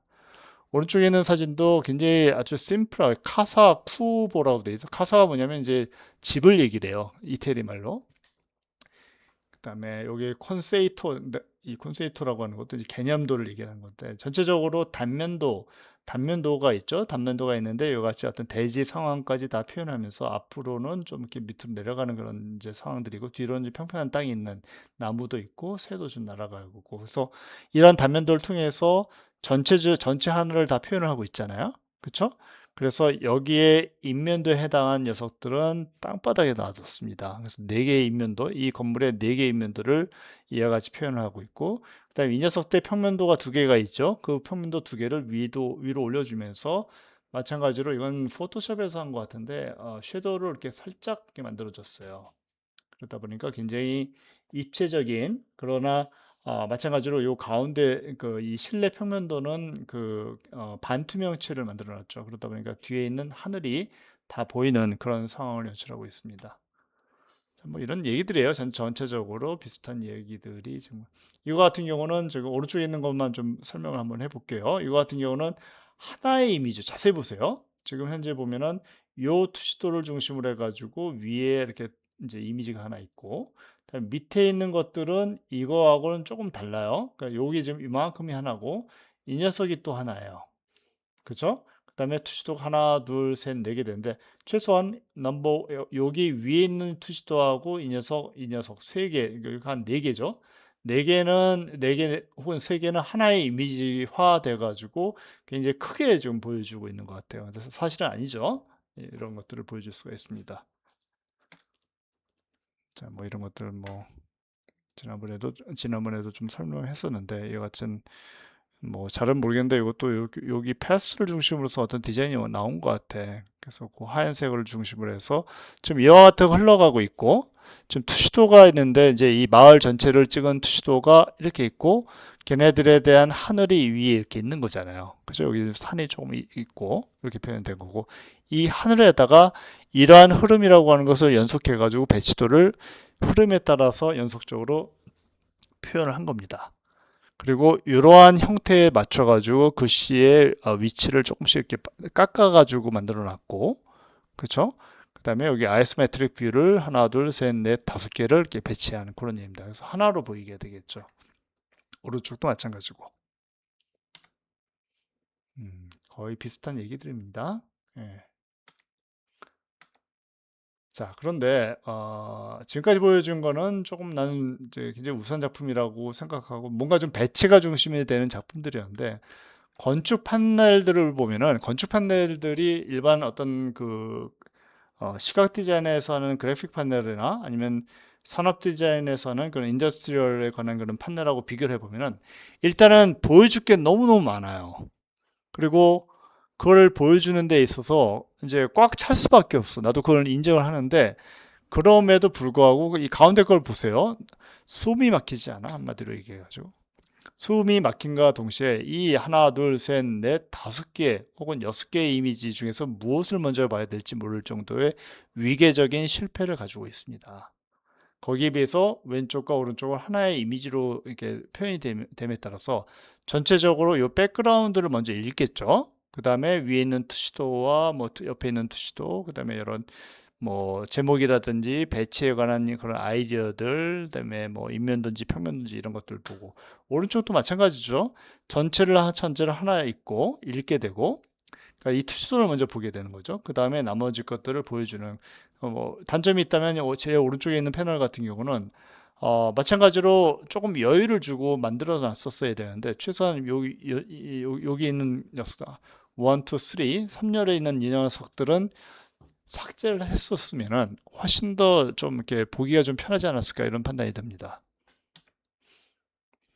뭐 이런 내용들 뭐 건축 평면도가 그래요. 근데 그 와중에서도 이와 같은 배치도를 크게 하나 깔아놓고 그 위에다가 이제 이런 것들을 올려놓는 이런 어떤 투시도라든지 이런 것들을 올려놓는 방법. 그래도 굉장히 답답하죠. 답답하고 소위 얘기하는 백그라운드에 해당하는 그러니까 여백이 없다 보니까 형태가 안 느껴지는 거예요. 그래서 이러한 형태들, 예를 들어서 이거 보시면 알겠지만 사실은 이만큼 만들어야 되잖아. 근데 이 월을 이렇게 늘렸어요. 우리 지금 2학년 학생들도 이런 표현들을 좀 많이 썼는데 이러한 표현 체계를 통해 가지고 연속성이라고 하는 것을 강조를 하고 있죠. 이게 굉장히 중요한 포인트가 됩니다. 근데 이 녀석들이 굉장히 연속성을 이렇게 강조를 하려면은 나머지 그러니까 이 두 개 이런 것들이 없어야 되거든요. 없어야지 이 형태라고 하는 것이 부각이 되는데 그 부각될 수 있는 굉장히 중요한 단서라고 하는 것을 얘네들을 여기다 이제 위치에 넣음으로써 빠지게 되는 것들이죠. 이런 부분들입니다. 예. 뭐 투지도를 또 뭐 이렇게 좋아하지는 않는데 이런 표현들도 있습니다. 예, 지금 이런 굉장히 큰 이미지 하나와 이거를 관통하는 이제 단면도, 그다음에 투상도, 배치도 이렇게 표현될 수도 있고, 예, 또 마찬가지로 리유니피케이션이라고 써놨네. 그렇죠? 리유니피케이션, 임파워먼트, 그다음에 아웃리칭이라고 써놨네요. 그래서 뭐 세 개의 어떤 그런 그 판넬의 어떤 이 색상이나 이런 것들은 굉장히 재밌습니다. 재밌는데 마찬가지로 굉장히 답답할 정도로 너무 많은 정보를 지금 넣고 있는 것 같아. 그래서 이거 여기서 몇 개가 없어진다고 해가지고 당락의 어떤 결정을 짓는 어떤 그런 상황은 아닐 텐데 너무 지나치게 많이 가져왔습니다. 조금 재밌는 부분이 약간 좀 이 투시도가 만화처럼 이렇게 좀 엮여져 있어요. 그러니까 어떤 만화, 그러니까 우리 디자인대학, 그러니까 우리 상면대학교 여기 천안 캠퍼스의 특징 중에 하나가 예술 디자인이 일단은 굉장히 부각이 되고 있는 학교잖아요. 그러다 보니까 우리가 갤러리나 이런 걸 통해서도 만화 이제 만화과 뭐 디지털 만화과 이런 데서 하고 있는 그런 작품들도 많이 볼 수가 있는데 걔네들을 절대로 버리지 말고 잘 보고 갖고 오세요. 갖고 와가지고 표현한다면은 그것이 물론 이제 다 그런 식으로 표현하라는 얘기는 아닌데 그 표현을 통해 가지고 훨씬 더 많은 어떤 표현 스킬을 우리가 얻을 수가 있습니다. 만약에 다른 대학에 있는데 다른 대학은 뭐 실내 디자인과가 전체 캠퍼스에 딱 한 군 실내 디자인과만 있고 디자인이나 예술 이런 걸 하는 데가 아무 데도 없다. 그러면은 실내 디자인 안에서 그냥 논리가 만들어지겠죠. 근데 우리는 좀 다양성 있는 다양한 그런 학과들이 많이 있고 여러분들도 또 어떤 부전공이나 다전공을 통해서 여러 가지 어떤 학문들을 좀 섭취를 하고 있잖아요. 걔네들을 절대로 이게 따로따로 하지 말고 이렇게 융합을 하고 하나로 모을 수 있는 그런 방법을 한번 생각해 보기 바랍니다. 자, 거기에 비해서 이제 그래픽 디자인 쪽에 이제 패널을 보면은 굉장히 깔끔하고 단순하고 내가 무엇을 보여줘야겠다라고 하는 어떤 그 명료함이 좀 부각이 되고 있습니다. 그렇죠? 여백도 엄청 많죠. 그래서 그래픽 디자인 그 교수라고 만나가지고 얘기를 해보면은 공간 얘기를 실제로 굉장히 많이 해요. 그래서 처음에는 내가 이 사람들 평면 다루는 사람들은 무슨 공간을 가지고 얘기하지? 근데 이 사람들은 이제 여백이라고 하는 것을 그렇게 표현을 하고 있는 것 같아요. 그래서 이제 그래픽 디자인, 시각 디자인과 커뮤니케이션 디자인이랑 우리랑 좀 비슷한 것은 같은 여백 혹은 공간을 다루고 있다. 뭐 이런 얘기를 하더라고요. 네. 뭐 이런 이 아이디어들이 있습니다. 뭐 굉장히 괜찮죠. 그냥 난 사실은 좀 그래. 좀 욕심이 나는 거 여러분들 그 판넬을 좀 뭔가 이렇게 어, 똑같이 할 수도 없죠. 똑같이는 할 수는 없지만 하나의 어떤 흐름이라고 하는 걸 조금 만들어 놨으면 좋겠다는 그런 생각이 들었는데 그게 될지 뭐 잘 모르겠습니다. 자, 이런 어떤 전시판에 이거 한번 자세히 보세요. 굉장히 재밌지 않아요? 그래서 뭐 뭔가 그러니까 일단은 가장 중요한 거는 다양해야 돼요. 다양하지 않으면은 힘을 잃습니다. 그래서 어떤 이 전시라고 하는 것의 제일 첫 번째 원칙 중에 하나는 이제 어떤 다양한 표현을 통해 가지고 관람자가 이제 피곤하지 않게끔 질리지 않게끔 이제 어떤 표현을 해주는 그런 부분이라고 할 수 있습니다. 인더스트리얼 디자인의 이제 어떤 판넬들 이렇게 돼 있죠.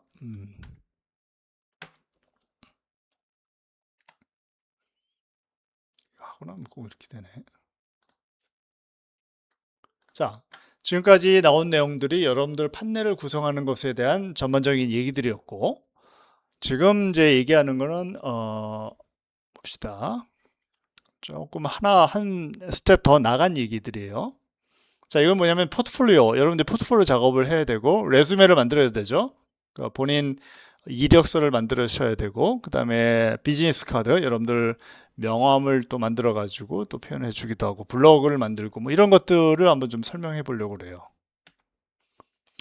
자, 포트폴리오는 이제 포트폴리오의 목적이 무엇이고, 그 다음에 어떤 포스트 코로나 시대, 코로나가 끝나고 나서 어떤 네 가지 어떤 그 어떤 환경의 어떤 변화가 좀 생긴 것 같아요. 그 다음에 소셜 미디어라고 하는 것 자체가 차지하는 어떤 역할과 의미가 굉장히 커졌고, 거기에 이제 레sume와 비즈니스 카드, 블로그에 대한 그런 예시를 몇 가지 이제 들어주면서 여러분들 졸업 작품을 이제 하게 되면은 얘네들을 어느 정도 갖춰놔야 될 것 같습니다. 그걸 지금 얘기하는 거예요. 포트폴리오부터 한번 볼게요. 과거 포트폴리오는 어때요? 취업 목적이었어요, 사실은. 뭐 지금도 마찬가지로 포트폴리오 만든다 그러면 취업 목적이라고 하는 것 자체가 거의 뭐 50% 이상이라고는 판단이 되는데 과거의 포트폴리오는 종이로 만들었죠. 그렇죠? 그건 맞습니다. 지금도 종이로 만듭니다. 그러나 이제 현재 혹은 지금 혹은 여러분들이 만들어야 된 포트폴리오의 목적이라고 하는 것은 취업만 있는 것 같지는 않아요. 진학을 하는 경우도 있고 그 다음에 여러분들이 회사를 이직을 할 때도 대학교 때 여러분들이 만들었던 포트폴리오가 적용이 됩니다. 그 다음에 클라이언트를 만날 때도 여러분들 포트폴리오는 필요하기 때문에 이와 같은 포트폴리오라고 하는 것을 지속적으로 여러분들이 보여줄 기회가 계속 생깁니다. 그리고 그것을 위해서 여러분들은 포트폴리오를 입체적으로, 유기적으로 지금부터 관리를 해 나가야 됩니다. 이 포트폴리오는 현재는 페이퍼북으로 된 거가 중심이 되겠죠. 그러나 이 포트폴리오라고 하는 것 자체는 블로그에 표현이 될 수도 있고 인스타그램을 통해서도 표현이 됩니다. 페이스북을 통해서 표현되고 카페나 유튜브를 통해서도 표현이 될 겁니다. 이와 같은 입체적인 작업을 여러분들이 해야지 앞으로 10년 뒤에 여러분들이 사무실을 오픈했을 때 여러분들한테 일을 가져다 줄 사람이 생기는 겁니다.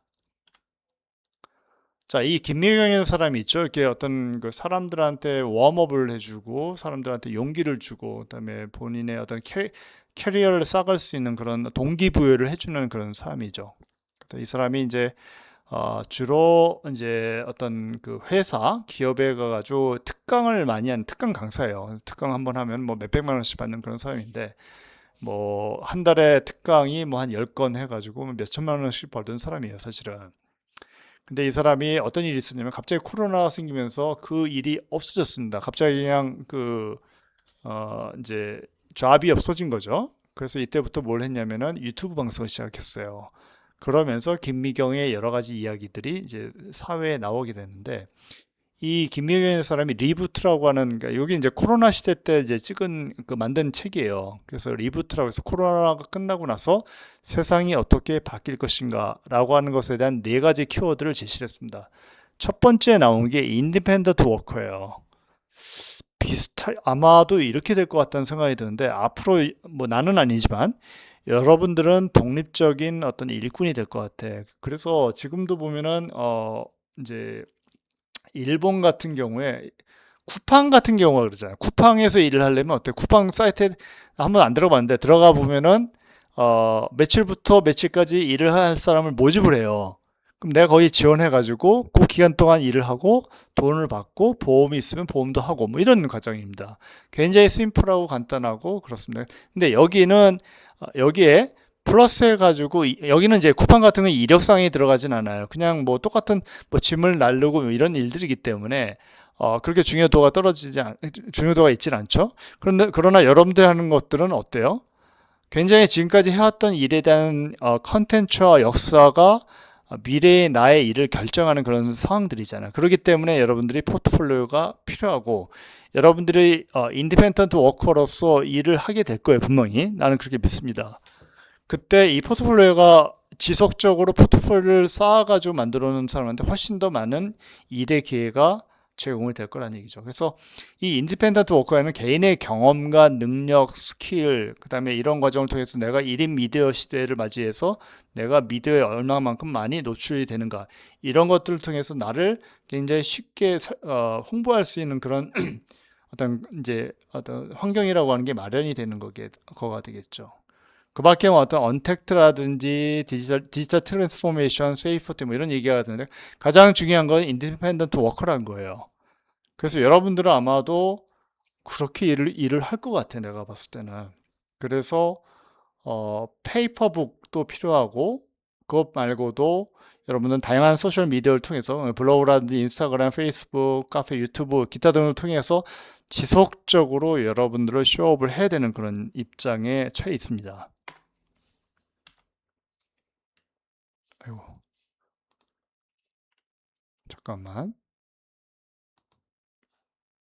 이게 왜 이렇게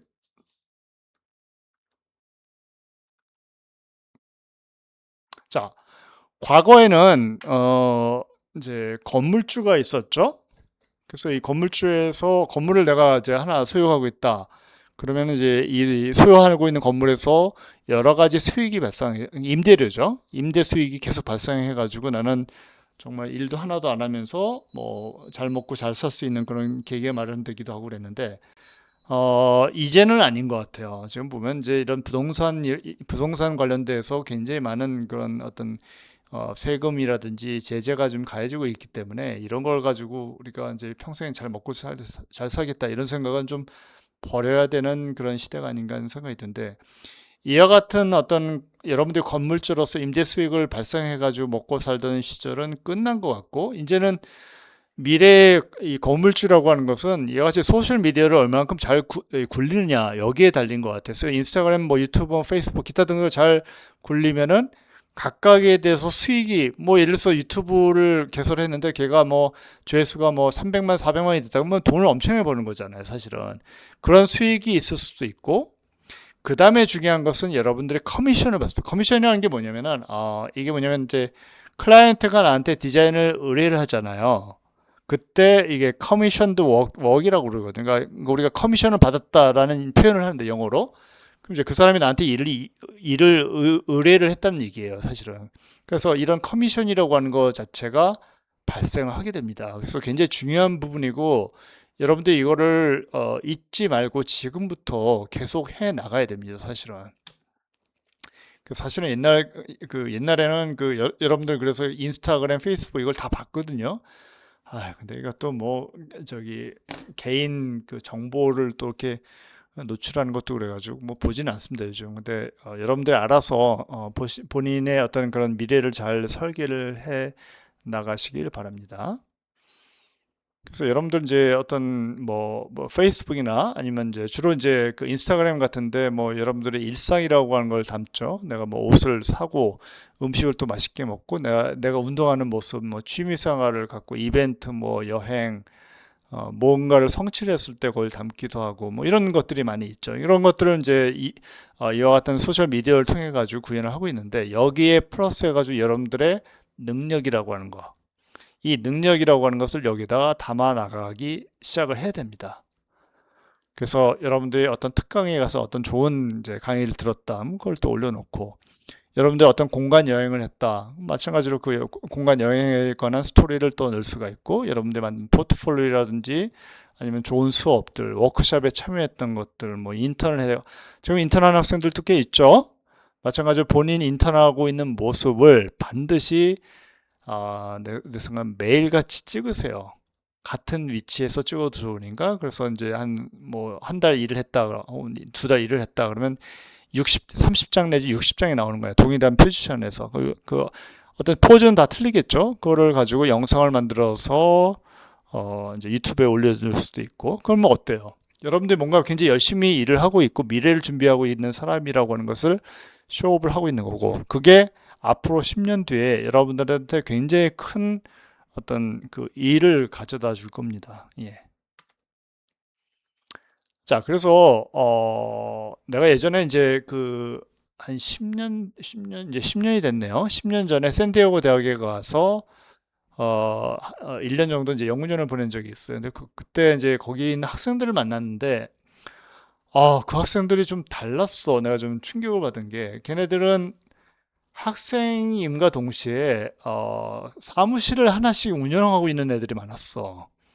그래서 나를 만나면서 이제 한국 시장에 대한 그런 노크도 좀 했었고, 그다음에 이제 한국에서 이제 여러 사람들하고 같이 협업을 할 수 있는 그런 기회가 있겠나, 뭐 이런 것들을 계속 물어보면서 본인의 어떤 그런 스탠스를 굉장히 넓혀가는 학생들이었어요. 근데 우리는 어때요? 보면은 고등학교 졸업하고 대학교 가고 직장 생활하고 개별적으로 작은 프로젝트를 하다가 창업을 한다. 이게 가장 일반적인 프로세스잖아. 그쵸? 근데 이게 잘못된 것 같아요. 내가 대학 생활을 하다가 인턴을 해야 돼요. 그리고 이 인턴이라고 하는 게 직장 생활로 이어지고, 직장 생활을 하면서도 개별적으로 또 작은 프로젝트를 진행을 해야 돼. 나도 그랬어요. 나도 예전에 굉장히 큰 이제 건축 설계 사무소를 다니면서 인테리어 일이 꽤 소소하게 들어왔어요. 그 인테리어 일이 어떻게 들어왔냐면, 심지어는 내가 군대에 있을 때 군대 그 선임하사조차도 갑자기 나한테 전화 오더니 집을 하나 이제 좀 설계를 해달라 이런 의뢰를 받아가지고, 이제 낮에는 직장에서 일을 하고, 같이 일을 하면 안 되죠. 낮에는 직장에서 일을 하고, 그다음에 야근을 안 하고 집에 와서 또 그 프로젝트를 또 하고, 뭐 이런 이제 그거 끝나고 났더니 또 그분 소개로 또 어떤 카페를 또 이제 저쪽 인천 월미도에 한 적도 있고. 그러니까 이렇게 연속적으로 일을 하다 보니까 일이 끊어지지 않았던 것 같아. 그래서 여러분들 생활은 이렇게 돼야 돼요.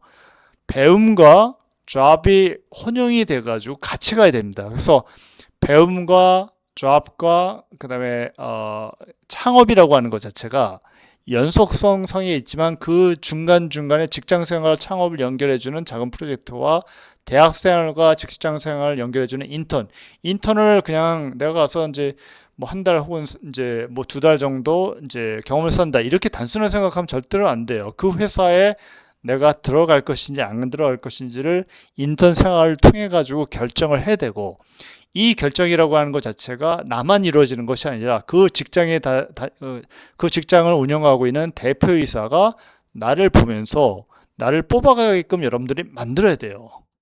그럽니다. 그래서 이 과정을 통해서 굉장히 관련된 뭐 여러분들이 공모전도 내고, 공모전을 내다 보면 그 작품이 또 괜찮으면 그 지난 작년에 뭐 누구였지 뭐 하여튼 뭘 했더니 뭐 이거 절에서 와서 뭐 똑같이 짓겠다고 뭐 얘기를 했잖아요.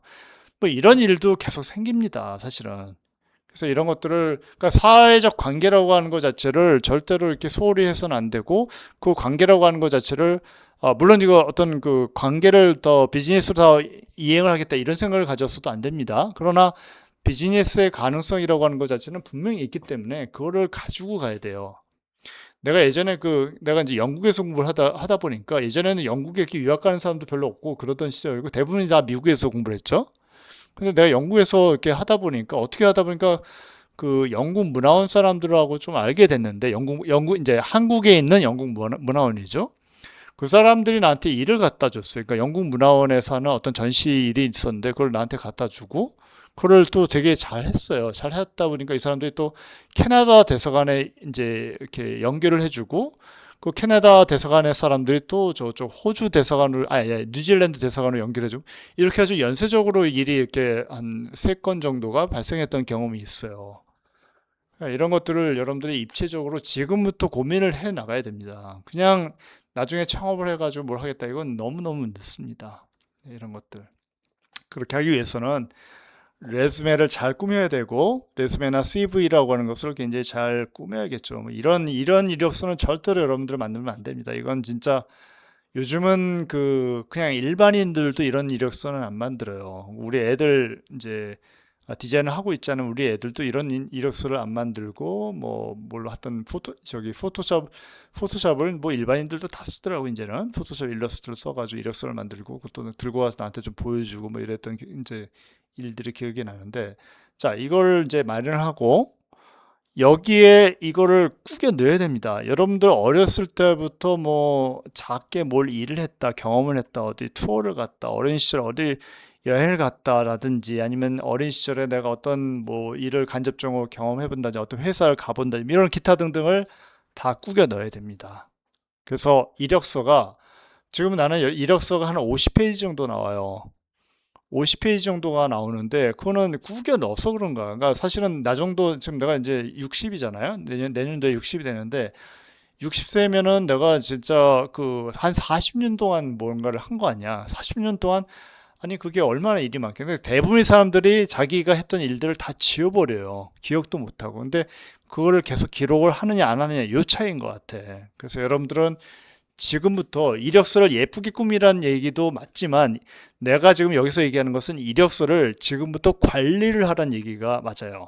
지금부터 이력서를 관리하는 사람한테는 미래가 분명히 보장이 될 거예요. 이력서도 이렇게 만드시지 말고 좀 이런 방향으로, 본인이 어떤 에듀케이션을 받고 스킬이 뭐고 뭐에 관심이 있고, 그 다음에 레퍼런스를 누가 또 이렇게 해주고, 그러니까 추천서를 누가 써주고, 나 어떤 경험을 했고, 뭐 이런 것들을 아주 심플하게 한 장으로 이제 준비를 한 거죠. 뭐 이런 이제 경우도 있고. 그러니까 왼쪽 거가 뭐예요? 왼쪽 거가 레sume죠. 레sume는 이제 뭐 2000년에 뭐 했음, 2001년도에 뭐 했음, 이렇게 쓰는 거고, 그다음에 CV라고 하는 건 이렇게 어떤 풀어서 쓰는 거죠. 이런 것들 얘기합니다.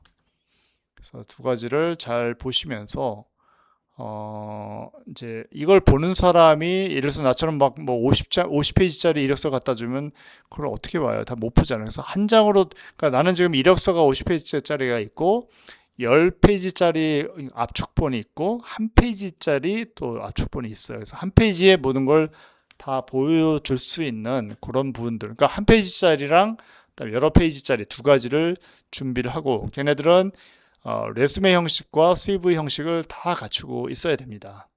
그리고 또 모르죠. 어떻게 하다 보면 갑자기 내가 해외로 뭐 취업이 될 수도 있고 뭐 그런 거잖아요. 그럼 걔네들을 미리 영어로 만들어 놓는 것도 굉장히 중요해요. 지금 현재 보면 여러분들 중에서 지금 일본에 가서 취업하려는 학생들 많이 있죠? 일본어로 지금부터 준비를 하세요. 진짜. 예. 아주 중요한 부분입니다. 사진을 보더라도 이렇게 이 사진을 보면 여러분들이 좀 나는 개인적으로 내 생각이 항상 옳다는 건 아닌데 조금 잘못된 생각을 가지고 있는 게 사진을 굉장히 잘 나온 사진을 가지고 와야죠. 한번 봅시다. 이거 잘 나왔죠? 잘생긴 남자가 있고 얘는 조금 약간 좀 느끼하게 생겼지만 좀 잘생긴 또 남자가 있고 이거 보세요. 얘는 뒷판을 보여주고 있어. 그러니까 어때? 그러니까 여기 보면 뭔진 모르죠. 뭔진 모르지만 여기 보면 이게 일본어가 영어구나.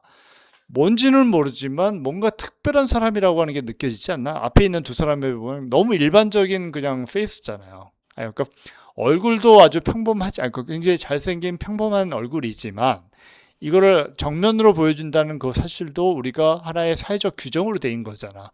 이 규정을 가지고 있는 녀석들이고 사람들이고, 그렇죠? 이 사람은 어때? 우리가 본인 이력서를 만들 때 사진을 넣는데 그 사진은 자기의 얼굴을 보여줍니다 라고 하는 사회적 규정, 규약이라고 하는 것을 떨쳐내는 사람이잖아. 뭔지는 모르지만 이 사람은 굉장히 유니크하고 창의적인 작업을 할 것 같다는 느낌이 들지 않나? 이런 부분입니다. 그렇다고 해서 여러분들 사진 다 뒤로 넣으라는 얘기는 아니에요. 근데 그러나 보다 뭔가 좀 여러분들이 추구하고자 하는 그 뭔가에 대한 그 개념을 여러분들 얼굴에도 표현할 수 있어요. 얼굴은 굉장히 중요한 부분이죠. 여기서 보면 이제 허비 해가지고 나오는데 이게 지금 뭔지 모르겠는데 잘 안 보이죠? 근데 술병 같기도 하고, 그다음에 사진도 찍고, 음악도 듣고, 사이클도 하고, 뭐 이런 것 같아. 그러니까 뭔가 좀 이렇게 이 레sume나 이제 CV를 보면 뭔가 좀 다른 사람이라고 하는 그런 느낌이 줍니다. 그렇죠? 이런 것들. 이거 보세요. 보면 굉장히 평범하죠. 평범하고 그다음에 예쁘죠. 예쁜 얼굴이 취업을 하는데 과연 도움이 될까? 나 살짝 퀘스천입니다, 진짜. 퀘스천이고 이 CV를 이직을 할 때도 쓸 거 아니야? 근데 글쎄요, 그 이직을 할 때 물론 이제 인상이 좋고 멋있고 멋있는 남자, 예쁜 여자 다 좋아하죠. 그러나 내 회사에서 근무를 할 때 이러한 외모에 있는 사람이 난 이 회사에 들어왔을 때 도움이 될까를 한번 물어본다면은 약간 갸우뚱합니다. 그러니까 나도 예전에 굉장히 많은 그 회사를 다녀봤는데, 그건 지나갑시다. 예. 하여튼 이런 외모에 관한 부분들도 사진도 굉장히 좀 독특한 사진을 넣어가지고 뭔가 좀 강한 어필을 할 수. 지금 이 사진 보세요. 굉장히 사진도 그렇게 강한 인상을 주는 얼굴은 아니잖아. 굉장히 평범한 얼굴들이잖아요. 잘생긴 평범한 얼굴들. 그렇죠? 요것만 빼놓고. 그러니까 그거는 아닌 것 같다는 생각이 나는 좀 듭니다. 그다음에 이렇게 포토샵과 같은 그런 느낌으로 이제 레즈메를 또 구성하는 친구들도 있고, 그렇죠? 자, 이거 잘은 모르겠는데 이제 이렇게 자, 이 사진을 보면 어떤 느낌이 들어요? 여기 있는 사람이 사진기를 가지고 나를 찍고 있죠. 자, 이건 굉장히 좀 도발적이라는 느낌이 들지 않나? 이 사진기 안에는 분명히 내가 담기겠죠. 이런 어떤 그 모양새가 있기 때문에 뭔가 좀 도전적인 사람이다라고 하는 것을 암암리에 보여주고 있는 그런 내용이라고 할 수 있습니다. 자, 사진을 넣으려면 이렇게 넣으세요. 이렇게 넣어가지고 나도 사진을 이렇게 내 그 프로필 사진, 그러니까 이력서에 드는 프로필 사진을 길쭉하게 넣었어요. 그러니까 이 길쭉한데 나는 왼쪽 편에 딱 있고 뒤는 그냥 배경이거든. 그러니까 그런 좀 특별한 사진을 조금 제시를 해주시기 바랍니다. 예. 이렇게 하지 말고 특별한 게 없잖아요. 그렇죠? 이건 보면은 이벤트 오거나이저가 돼 있죠. 그러니까 뭔가 지금 여기 컬러가 들어간 건 뭔가 좀 이벤트적인 느낌이 좀 나지 않나? 이게 좀 잘 매칭이 되는 거죠. 그래서 본인이 공간 디자이너다. 근데 어떤 주거 공간에 나는 이제 팔로우업을 저는 많이 하고 있다. 그럼 거기에 관련된 어떤 백그라운드가 나와야겠죠. 그렇죠? 그런 것들을 얘기를 하는 겁니다. 자, 이걸 마찬가지로 이렇게 만들어 놓고 네 가지 컬러로 옵션을 만들어 놨어요. 네 가지 컬러 옵션을 만들어 놨다는 얘기는 뭐야? 내가 이력서를 제시를 할 때마다 그 회사의 성격이 틀리겠죠. 중요한 거는 나한테 이 회사가 맞춰지는 게 아니라 사실은 내가 이 회사에 맞춰질 것인가를 그 사람들이 평가를 하는 겁니다. 그래서 나는 그래. 포트폴리오를 그러니까 클라이언트를 만나 가지고 내가 했던 작품을 가져가잖아. 근데 제일 바보 같은 사람이 뭐냐면은 내가 했던 거 다 가져간 사람이야. 이건 진짜 바보예요. 내가 지금 가는데 이 사람이 아파트를 나한테 이제 아파트 인테리어를 맡기려고 그래. 그럼 어때요? 나는 최소한 5개 이상의 아파트 인테리어한 그런 나의 포트폴리오를 가져가고 플러스 해가지고 주택 뭐 이런 것들 가져가고 한두 개 정도 사무실이나 뭐 이런 걸 가져가. 그러면 어떻게 되냐면 이 사람은 주거 전문가구나. 그렇기 때문에 내가 하려는 아파트 인테리어에 다 굉장히 적합한 사람이구나. 이런 판단을 하게 됩니다. 그런데 바보같이 주택은 하나밖에 없고 그다음에 사무실을 10개를 가져가는 사람도 있어요. 가장 현명한 생각을 언사이트, 그 현장에서 어떤 일이 벌어질까, 그 사이트에서 클라이언트가 무슨 생각을 하게 될지를 우리가 미리 짐작을 해가지고 준비를 해 가야 되는 겁니다. 하여튼 좀 넘어갈게요. 뭐 이렇게도 재밌게 해놨네. 그래서 이런 걸 통해 가지고 뭐 에듀케이션은 뭘 했고, 소프트웨어, 여기 마우스에다 소프트웨어 스킬이 뭐가 있고, 그다음에 이게 뭔지 모르겠네. 핸드폰은 또 뭐가 있고, 뭐 이렇게 또 재밌게 표현하는 사람들도 있고. 이 사진을 보면 어때요? 뭔가 좀 이렇게 스토리텔링이 되고, 뭔가 좀 이렇게 스케치도 들어가고, 뭔가 좀 재밌잖아. 그쵸? 그래서 이 사람이 아만다 뭐 이런 사람인데, 에듀케이션이 뭐고, 이게 지금 영어가 아니어가지고 정확히 어떤 내용인지 모르겠는데 2015년에 지가 뭘 했고 16년, 17년 해가지고 뭘 했다는 걸 이렇게 표현하고 있잖아. 여기 보면 이제 이 그래픽 디자이너 같다. 그쵸? 그래서 뭐 포토샵 일러스트 그다음에 이게 오더 베이스 뭔지 모르겠다. 코렐 드로우라는 뭐 이제 그래픽 디자이너인 거는 확실한 것 같아요. 그렇죠?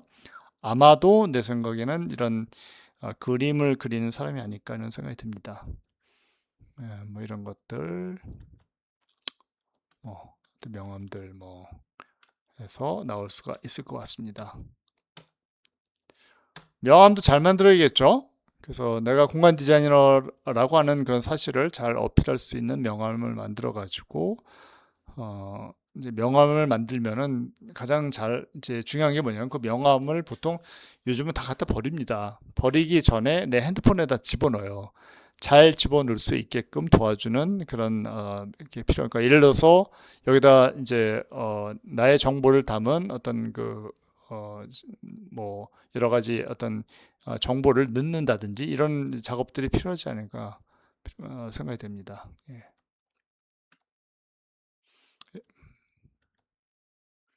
뭐 이렇게 해가지고 나오는 경우도 있고 뭐 많이 있습니다. 그래서 좀 뭔가 좀 공간 디자이너 같은 그런 느낌을 줄 수 있는 그런 이제 어떤 디자인이 좀 필요하지 않을까 이렇게 생각이 듭니다. 이건 한 회사죠. 한 회사의 어떤 이런 비즈니스 카드를 이와 같이 하나로 이게 선이 연결되도록 그렇게 작업을 한 그런 케이스들도 있고 또 마찬가지죠. 네. 인테리어 디자이너의 이제 비즈니스 카드인데 너무 재밌죠? 그러니까 딱 보자마자 얘는 뭔가 좀 가구라든지 굉장히 소프트한 그런 접근에 강한 인테리어 디자이너구나 뭐 이런 생각이 딱 들겠죠. 예. 디자인 컴퍼니 네임 뭐 이렇게 해가지고 들어갈 수도 있고 그렇죠? 딱 보자마자 인테리어 디자이너라는 게 보이죠. 예. 이런 작업을 할 수도 있을 것 같습니다. 뭐 이렇게 이제 도면을 이제 표현을 해가지고 내가 공간 디자이너 혹은 건축을 하고 있다라고 하는 것을 보여줄 수도 있고, 그렇죠? 명함을 이렇게 길쭉하게 팔 수도 있겠네. 지금 보니까, 그렇죠? 이것도 재밌는 건데 좀 휴대성이 좀 떨어지겠죠. 예. 그러나 명함이라고 하는 것은 결국은 뭐예요? 굉장히 강하게 나를 어필하는 방법들이잖아. 그렇죠? 그래서 이제 모르겠어요. 이렇게 길쭉하게 명함을 팔 수도 있을 것 같아. 나 같으면 합니다. 예. 그러니까 이건 용기에 관한 부분이에요. 예. 안토니오 포스터, 뭐 노만 포스터 동생인가? 뭐 하여튼 아키텍트로 돼 있네요. 그래서 본인이 설계했던 건축물의 이제 어떤 모습을 담기도 하고, 그래서 뭐 이렇게 입체적으로 명함을 만들 수 있는 그런 아이디어도 자, 소셜 미디어도 마찬가지죠. 여러분들이 지금부터 뭐 이렇게 색상이나 뭐 이런 것들을 이렇게 좀 예쁘게, 지금 이건 구글 블로그인 것 같은데, 얘네들은 이런 템플릿이 많이 발달을 해가지고 되는데, 우리나라는 그렇게 막 발달한 것 같지가 않은, 네이버 뭐 이런 걸 봤는데 조금 불편한 것 같아요. 내가 좀 잘 사용을 못해서 그럴 수도 있겠지만, 블로그를 또 이렇게 좀 파스텔 톤 느낌이 나게끔, 뭔가 이게 인테리어이기 때문에 좀 뭔가 포근하고 그런 느낌을 주는 그 집들, 그러니까 자기 하우스라든지 집에 관한 인테리어 하는 사람들은 사실 이런 톤이 맞겠죠. 이런 이제 약간 좀 파스텔 톤이 나면은 굉장히 좀 웜한 그런 느낌, 포근하고 뭔가 좀 기댈 수 있고 그런 집이 될 수가 있잖아요. 뭐 이런 얘기들입니다. 콜라지 스타일 레이아웃을 했고, 뭔가 패션에 관련된 일을 하는 사람 같고, 그쵸?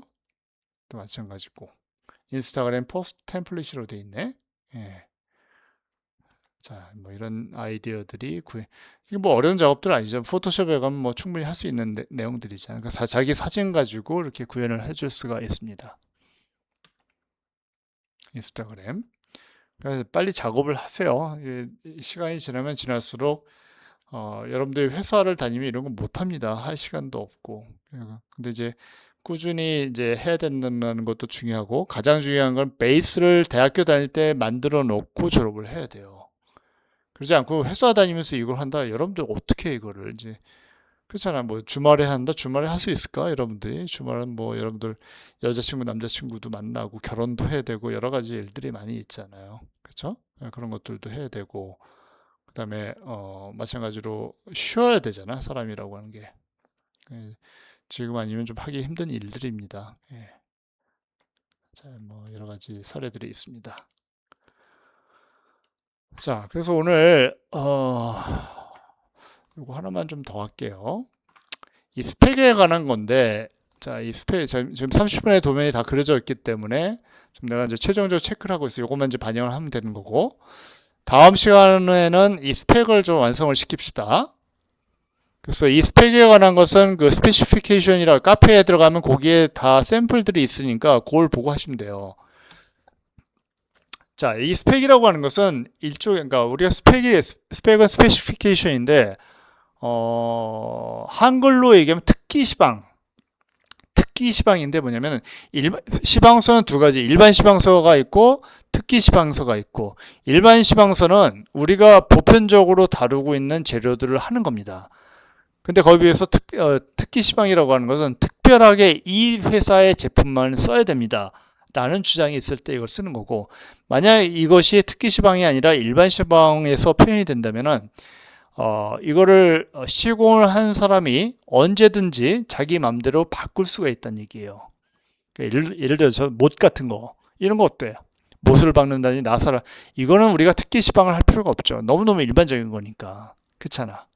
근데 벽지라든지 문고리를 뭘 하고 이런 것들은 우리 디자이너의 생각이라고 하는 것 자체가 충분히 반영이 돼야 되는 거잖아요. 그래서 걔네들은 일반 시방서가 아니라 특기 시방서에서 표현을 하는 겁니다. 그래서 중요한 것은 오늘 이 스페시피케이션이라고 하는 것을 다룰 텐데, 여기에서 가장 중요한 것은 바로 재료 계획이에요. 이 재료 계획이 색채 계획화되면서 보다 구체적으로 색상이 표현이 되고, 재질과 투명도, 반사는 어떻고, 패턴은 어떻고, 촉감이 어떻고, 이런 것들을 구체적으로 다 표현될 수 있는 것들로 만들어져 가지고 최종적으로 재료 마감표에 표현이 됩니다. 이때 재료 계획과 색채 계획하는 이 영역을 우리가 기본 설계나 기획 설계 단계에서 마무리를 합니다. 이거는 주제가 있고 컨셉이 있고, 그 컨셉에 따라서 어떠한 하모니를 이루어야 되는가에 포커스를 맞추는 것이고, 재료 마감표는 특정한 일반 시방이나 특기 시방이 완성이 되어 있기 때문에 선택이 되어 있죠, 재료가. 그렇기 때문에 공사나 품질과 용이성, 공사의 용이성, 품질의 어떤 최고조, 이런 것들에 포커스를 맞춰가지고 진행을 하게 됩니다.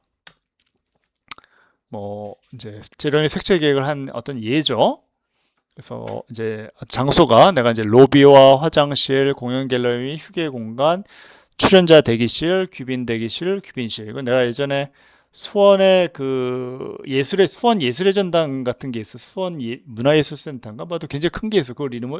리모델링을 하면서 했던 제안서의 그 내용들이거든요. 그래서 천장은 다 무광 라카로 처리를 했어요. 그러니까 어떤 비닐계 수성 페인트로 다 처리를 했었고, 벽 같은 경우 로비에 이제 무광 라카로 칠한 경우도 있었고, 유리도 있고, 화강석, 대리석, 라임스톤에 어떤 그 돌 종류를 직접 명기를 해가지고 이와 같이 썼습니다. 뭐 화장실은 모자이크 타일이랑 석재 타일을 썼었고, 바닥은 고홍석, 뭐 석재 타일, 카펫 뭐 이런 가구에 들어가는 이제 패브릭과 뭐 이런 재료들, 그다음에 조명은 다 이렇게 한색 계열로 이제 전체적으로 마무리를 했다. 뭐 이런 얘기들을 이제 표현을 한 겁니다. 이렇게 표현할 수가 있고, 이와 같은 재료가 색채가 될 때가 굉장히 중요해요. 재료가 색채가 될 때는 그 재료 이퀄 색채가 되는 경우도 있어요. 예를 들어서 무광 라카를 칠한다든지 유리를 산다든지 이런 것들, 아니면 라이팅 뭐 이런 것들은 어때요? 재료 이퀄 색상이죠. 근데 라임스톤이나 대리석 이런 것들은 어때요? 이 재료가 가지고 있는 최소한 70% 이상의 색상이 이쪽으로 표현이 되는 겁니다. 그래서 이 대리석의 평균값이라고 보면 될 것 같아요. 대리석의 평균값, 라인스톤의 평균값, 고홍석이라고 한 돌에, 고홍석을 보면은 검은색도 있고 하얀색도 있잖아요. 근데 검은색이 조금 많아. 그 다음에 회색도 있고, 그래서 회색과 검정색이 거의 80%, 90%가 되기 때문에 전체적인 색상은 고홍석의 느낌은 이 정도다라고 하는 게 표현이 되겠죠. 뭐 이런 부분들입니다. 그 다음에 이거 같은 경우는 마찬가지로 내가 예전에 이제 누스킨이라고 하는 그런 회사의 쇼룸을 만들 때 이제 썼던 건데 1층하고 4층 두 개 층을 이제 인테리어를 했거든요.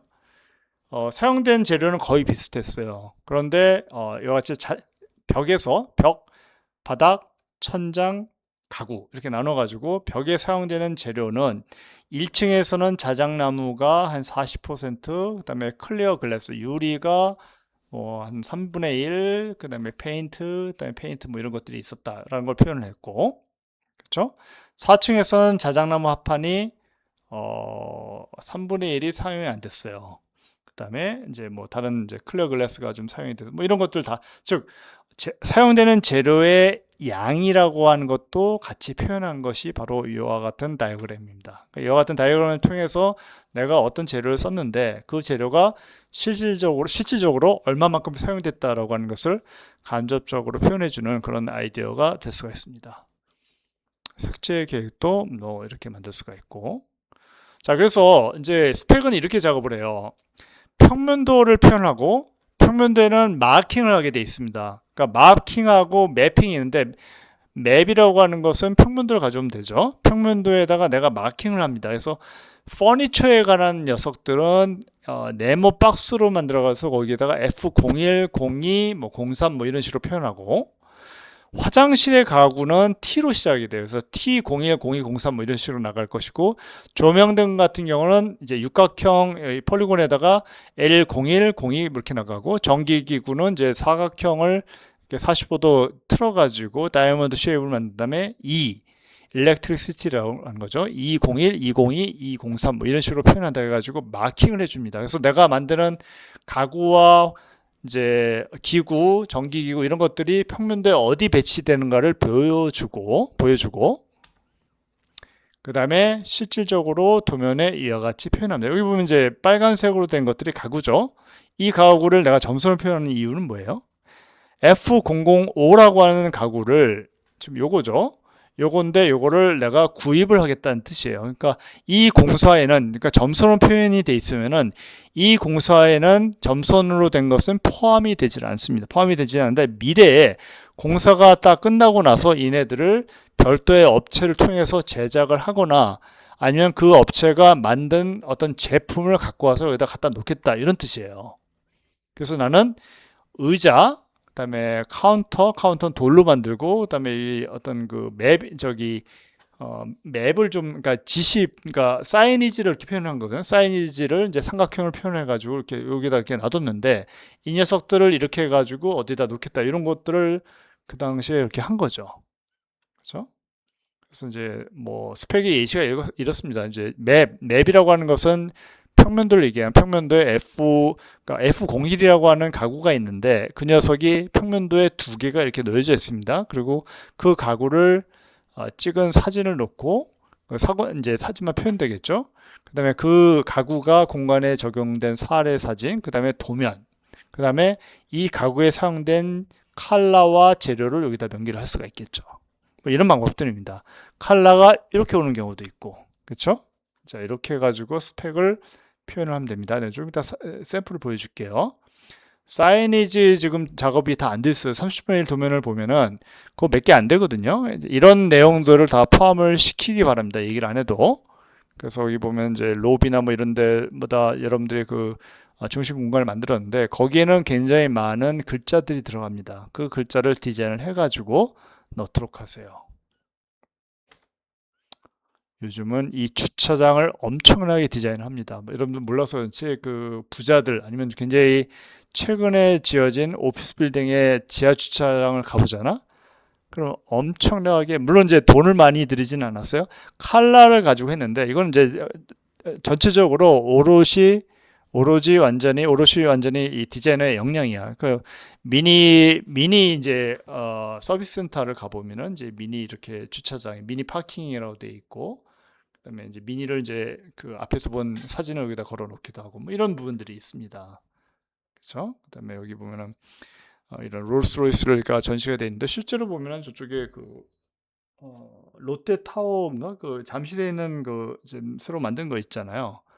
거기 좀 뭐 중간에 가면 몇 층부터 몇 층까지 아파트잖아. 그 아파트에 살고 있는 사람들은 웬만하면 이 롤스로이스가 한 대씩 있는 것 같아요. 근데 이 사람들이 자기 차를 굉장히 아끼고 차에 대한 매니아가 많아요. 그렇기 때문에 주차장을 그냥 우리 아파트에서 쓰듯이 그렇게 뭐 그냥 뭐 아무 생각 없이 해주면 절대로 안 됩니다. 굉장히 스토리텔링이 되게끔 가꾸면서 그다음에 쉽게 찾을 수 있게끔 그다음에 언제든지 문제가 생겼을 경우 굉장히 쉽게 탈출할 수 있게끔 지하 공간을 마련을 해 두셔야 됩니다. 사이니지 뭐 이런 것도 굉장히 재미있게 박물관에 있는 것들이에요. 그렇죠? 뭐 이렇게 돼 있고 이거는 이제 내가 예전에 중랑구청을 이제 여기 1층을 인테리어 한다고 그래가지고 제안서를 냈거든요. 냈는데 일은 잘 했는데 공사는 안 됐어. 무슨 이유인지 모르겠는데. 근데 여기 우리 저기 디자인 대학의 시각 디자인과 교수님하고 같이 그분은 이제 여기서 이제 사이니지 같은 그분 작품이죠. 그분이 이렇게 이제 여기서 보면 이제 주색을 이렇게 썼는데 그 이유가 뭐냐 이게 중랑구 색상이에요. 나도 이 색상을 그렇게 좋아하지는 않는데 중랑구 색상이고 걔네들을 이와 같이 어떤 화살표로 표현하는데 두 개가 다 틀립니다. 의미가 뭐 이렇게 좀 돼 있습니다.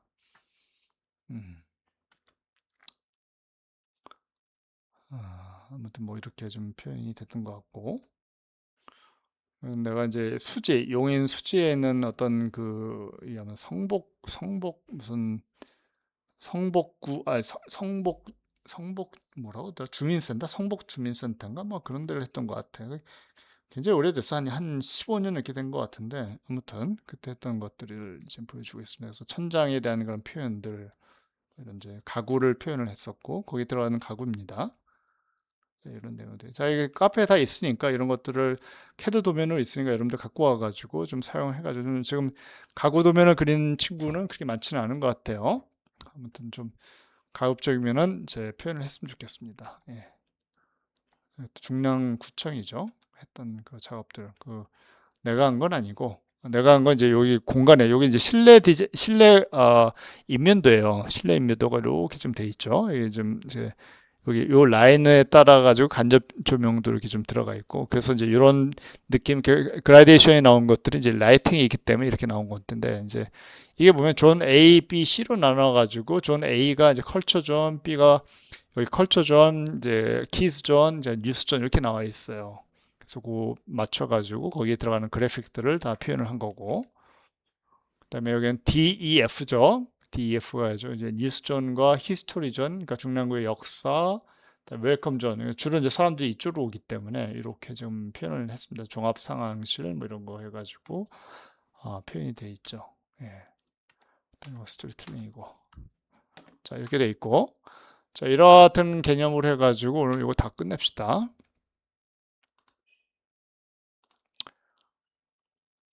그래가지고 아주 옛날에 내가 SK 네트워크라는 회사가 있잖아요. SK 그 하이닉스 그 자회사인데 SK 상사죠. 상사에서 갑자기 원룸 사업을 한다고 그래가지고 이제 했던 건데 거기서 이제 스펙 부분만 좀 가지고 한번 얘기를 해볼게요. 자, 이건 좀 지나가고 지금 스펙을 표현한 것들이거든요. 윈도우, 뭐 글래스, 뭐 퍼니처 뭐 이렇게 해가지고 좀 다 표현이 된 겁니다. 그래서 로케이션 맵에 관한 것들 다 표현했고 거기 인테리어 들어가가지고 좀 이거 다 카페에 있습니다. 내가 이제 요거 세 종류의 조명을 사용을 했어요. 이 원룸 안에. 그래서 이제 이 천장에 들어가는 이건 이제 화장실이죠. 화장실 안에 들어가는 방습 등이 되는 거죠. 이게 습기가 거의 많이 있으니까 그 습기에 강한 그런 등을 마련했고, 그다음에 다운라이트로 사각형을 표현을 했고 가져왔고, 그다음에 이거는 이제 벽부등이죠. 벽부등에 있어가지고 주로 이제 높이 그 당시 한 600 정도, 600 정도 높이에서 바닥만 비추게끔 했던 그 세 가지 제품을 썼습니다. 그래서 그 세 가지 제품을 이제 회사 이름이랑 뭐 기타 등등을 다 이제 몇 와트짜리고 어떤 램프고 그다음에 이게 난색 계열인지 한색 계열인지 이런 것들 다 정해가지고 왔습니다. 이런 작업을 하시면 됩니다. 뭐 여하튼 어떤 직부등을 통해 가지고 이제 작업을 한다는 겁니다. 여하튼 어떤 계단실도 있었는데 계단실의 주 재료를 다 고홍석을 썼어요. 그래서 여기 벽면, 바닥 다 이제 고홍석을 쓰고 여기 보면은 어, 두께 이제 5T짜리죠. 5T짜리 스틸 플레이트를 놓고 거기다 이제 이 페인트를 칠을 했습니다. 뭐 그런 부분들 뭐 다 표현이 돼 있죠. 핸드레일은 판톤 컬러 해가지고 그레이 톤으로 이렇게 표현을 해가지고 이제 고홍석하고 매칭이 되게끔 이제 작업을 했던 부분들이고 실내 공간에서는 멀바우라고 하는 목재의 집성목을 써가지고 이와 같은 디자인을 했습니다. 그래서 계단 만들기에 귀찮아가지고 계단을 이렇게 철판을 접어가지고 여기 어, 그 각파이프가 있거든요. 굉장히 두꺼운 100에 100짜리 각파이프가 있고 그 위에다 용접을 해가지고 이걸 딱 올려놓고 이제 이렇게 나무를 이제 멀바우를 이렇게 갖다 놨던 그런 기억이 납니다. 이제 그 마찬가지로 다른 케이스 같은 경우에 같은 멀바우를 쓰지만 핸드레일을 조금 변화를 줬고, 그죠? 그다음에 마찬가지죠. 그 바닥재만 그 계단재만 멀바우를 쓰고 전체적으로 이제 스테인레스라든지 이런 느낌을 좀 주게끔 했던 부분들, 뭐 여기 이제 어떤 대리석이나 대리석 타일을 깔고 그다음에 이거 비앙코 타일 같은 경우는 좀 8mm짜리 크게 파는 게 있었어요 그 당시에도. 그래서 그런 것들을 600, 1200 정도 사이즈로 잘라가지고 붙였고, 그렇죠? 나머지는 백페인트. 이 백페인트 글라스라고 하는 거는 뭐냐면은 우리가 이제 공식 명칭은 건축에서 스펜드럴 글라스라고 그러는데 이 유리에다가 그 뒷면에다가 페인트를 칠한 거예요. 그러면은 굉장히 깨끗한 마감이 되겠죠. 그래서 나 같은 경우는 여기서 메탈릭한 느낌에 들어가는 그런 글래스를 표현한 적도 있고, 그 다음에 하얀색으로 이렇게 좀 했던 적도 좀 있었던 것 같아요. 그래서 뭐 이렇게 표현을 했었던 거죠. 그 다음에 거기에 사용했던 그런 이 비대가 일체화된 걸 이렇게 샀는데 이게 좀 문제가 있었습니다. 나중에 이제 얘가 고장이 나면 이게 뭔가 위에 것만 싹 바꾸면 될 줄 알았는데 또 그게 잘 안 됐어. 그래가지고 굉장히 또 욕을 많이 먹었던 기억도 납니다. 그다음에 어떤 싱크도 만들어 놨고 거기에 사용됐던 수전들 이런 거는 뭐 인터바스에서 구입을 해가지고 넣는 거고. 그래서 이거 같은 경우 그러니까 이것도 마찬가지로 그냥 내가 느낌이 이제 대림 요업에 이 녀석하고 이게 좀 매칭이 된다면 이렇게 가지고 오는 거예요. 거기 화장실에 들어가는 이제 여러 가지 토일렛 액세서리, 이제 여러분 이제 이렇게 동그랗게 이렇게 돼 있죠. 그래서 얘네들이 이제 아메리칸 스탠다드에서 1055로 시작되는 1055-4로 시작하는 하나의 패밀리예요. 패밀리이기 때문에 이렇게 휴지거리, 그다음에 수건거리, 그다음에 비누 이렇게 놓는 거, 그다음에 양치컵 이런 것들이 한 세트로 이렇게 나온 거죠. 예. 뭐 나머지 뭐 이런 것들, 하여튼 뭐 이렇게 해서 작업을 했습니다. 예. 멤브레인도 이런 걸 좀 썼고. 자, 이 멤브레인이라고 하는 게 뭐냐면 우리 싱크대 이거 요즘은 잘 안 쓰는데 싱크대 그 이제 어 저거 있죠. 나무 있잖아요. 싱크대에 이제 여러 가지 판넬들 있잖아. 판넬들은 멤브레인 작업을 하는데 멤브레인 작업은 뭐냐면은 그러니까 이 MDF나 보통 칩보드를 쓰죠. MDF나 칩보드에다가 이 멤브레인을 이렇게 쉽게 하면 필름인데 완전히 써버리는 거예요. 완전히 싸버리기 때문에 얘네들이 굉장히 튼튼하고 이 주방 같은 경우는 습기에 약하잖아. 근데 그 부분을 다 해결해 줍니다. 그래서 조금 비싸죠. 비싸지만 굉장히 강력한 그런 재료였던 걸로 기억을 해요. 그다음에 이와 같은 이제 모자이크 타일을 쓰기도 하고 뭐 이런 것들.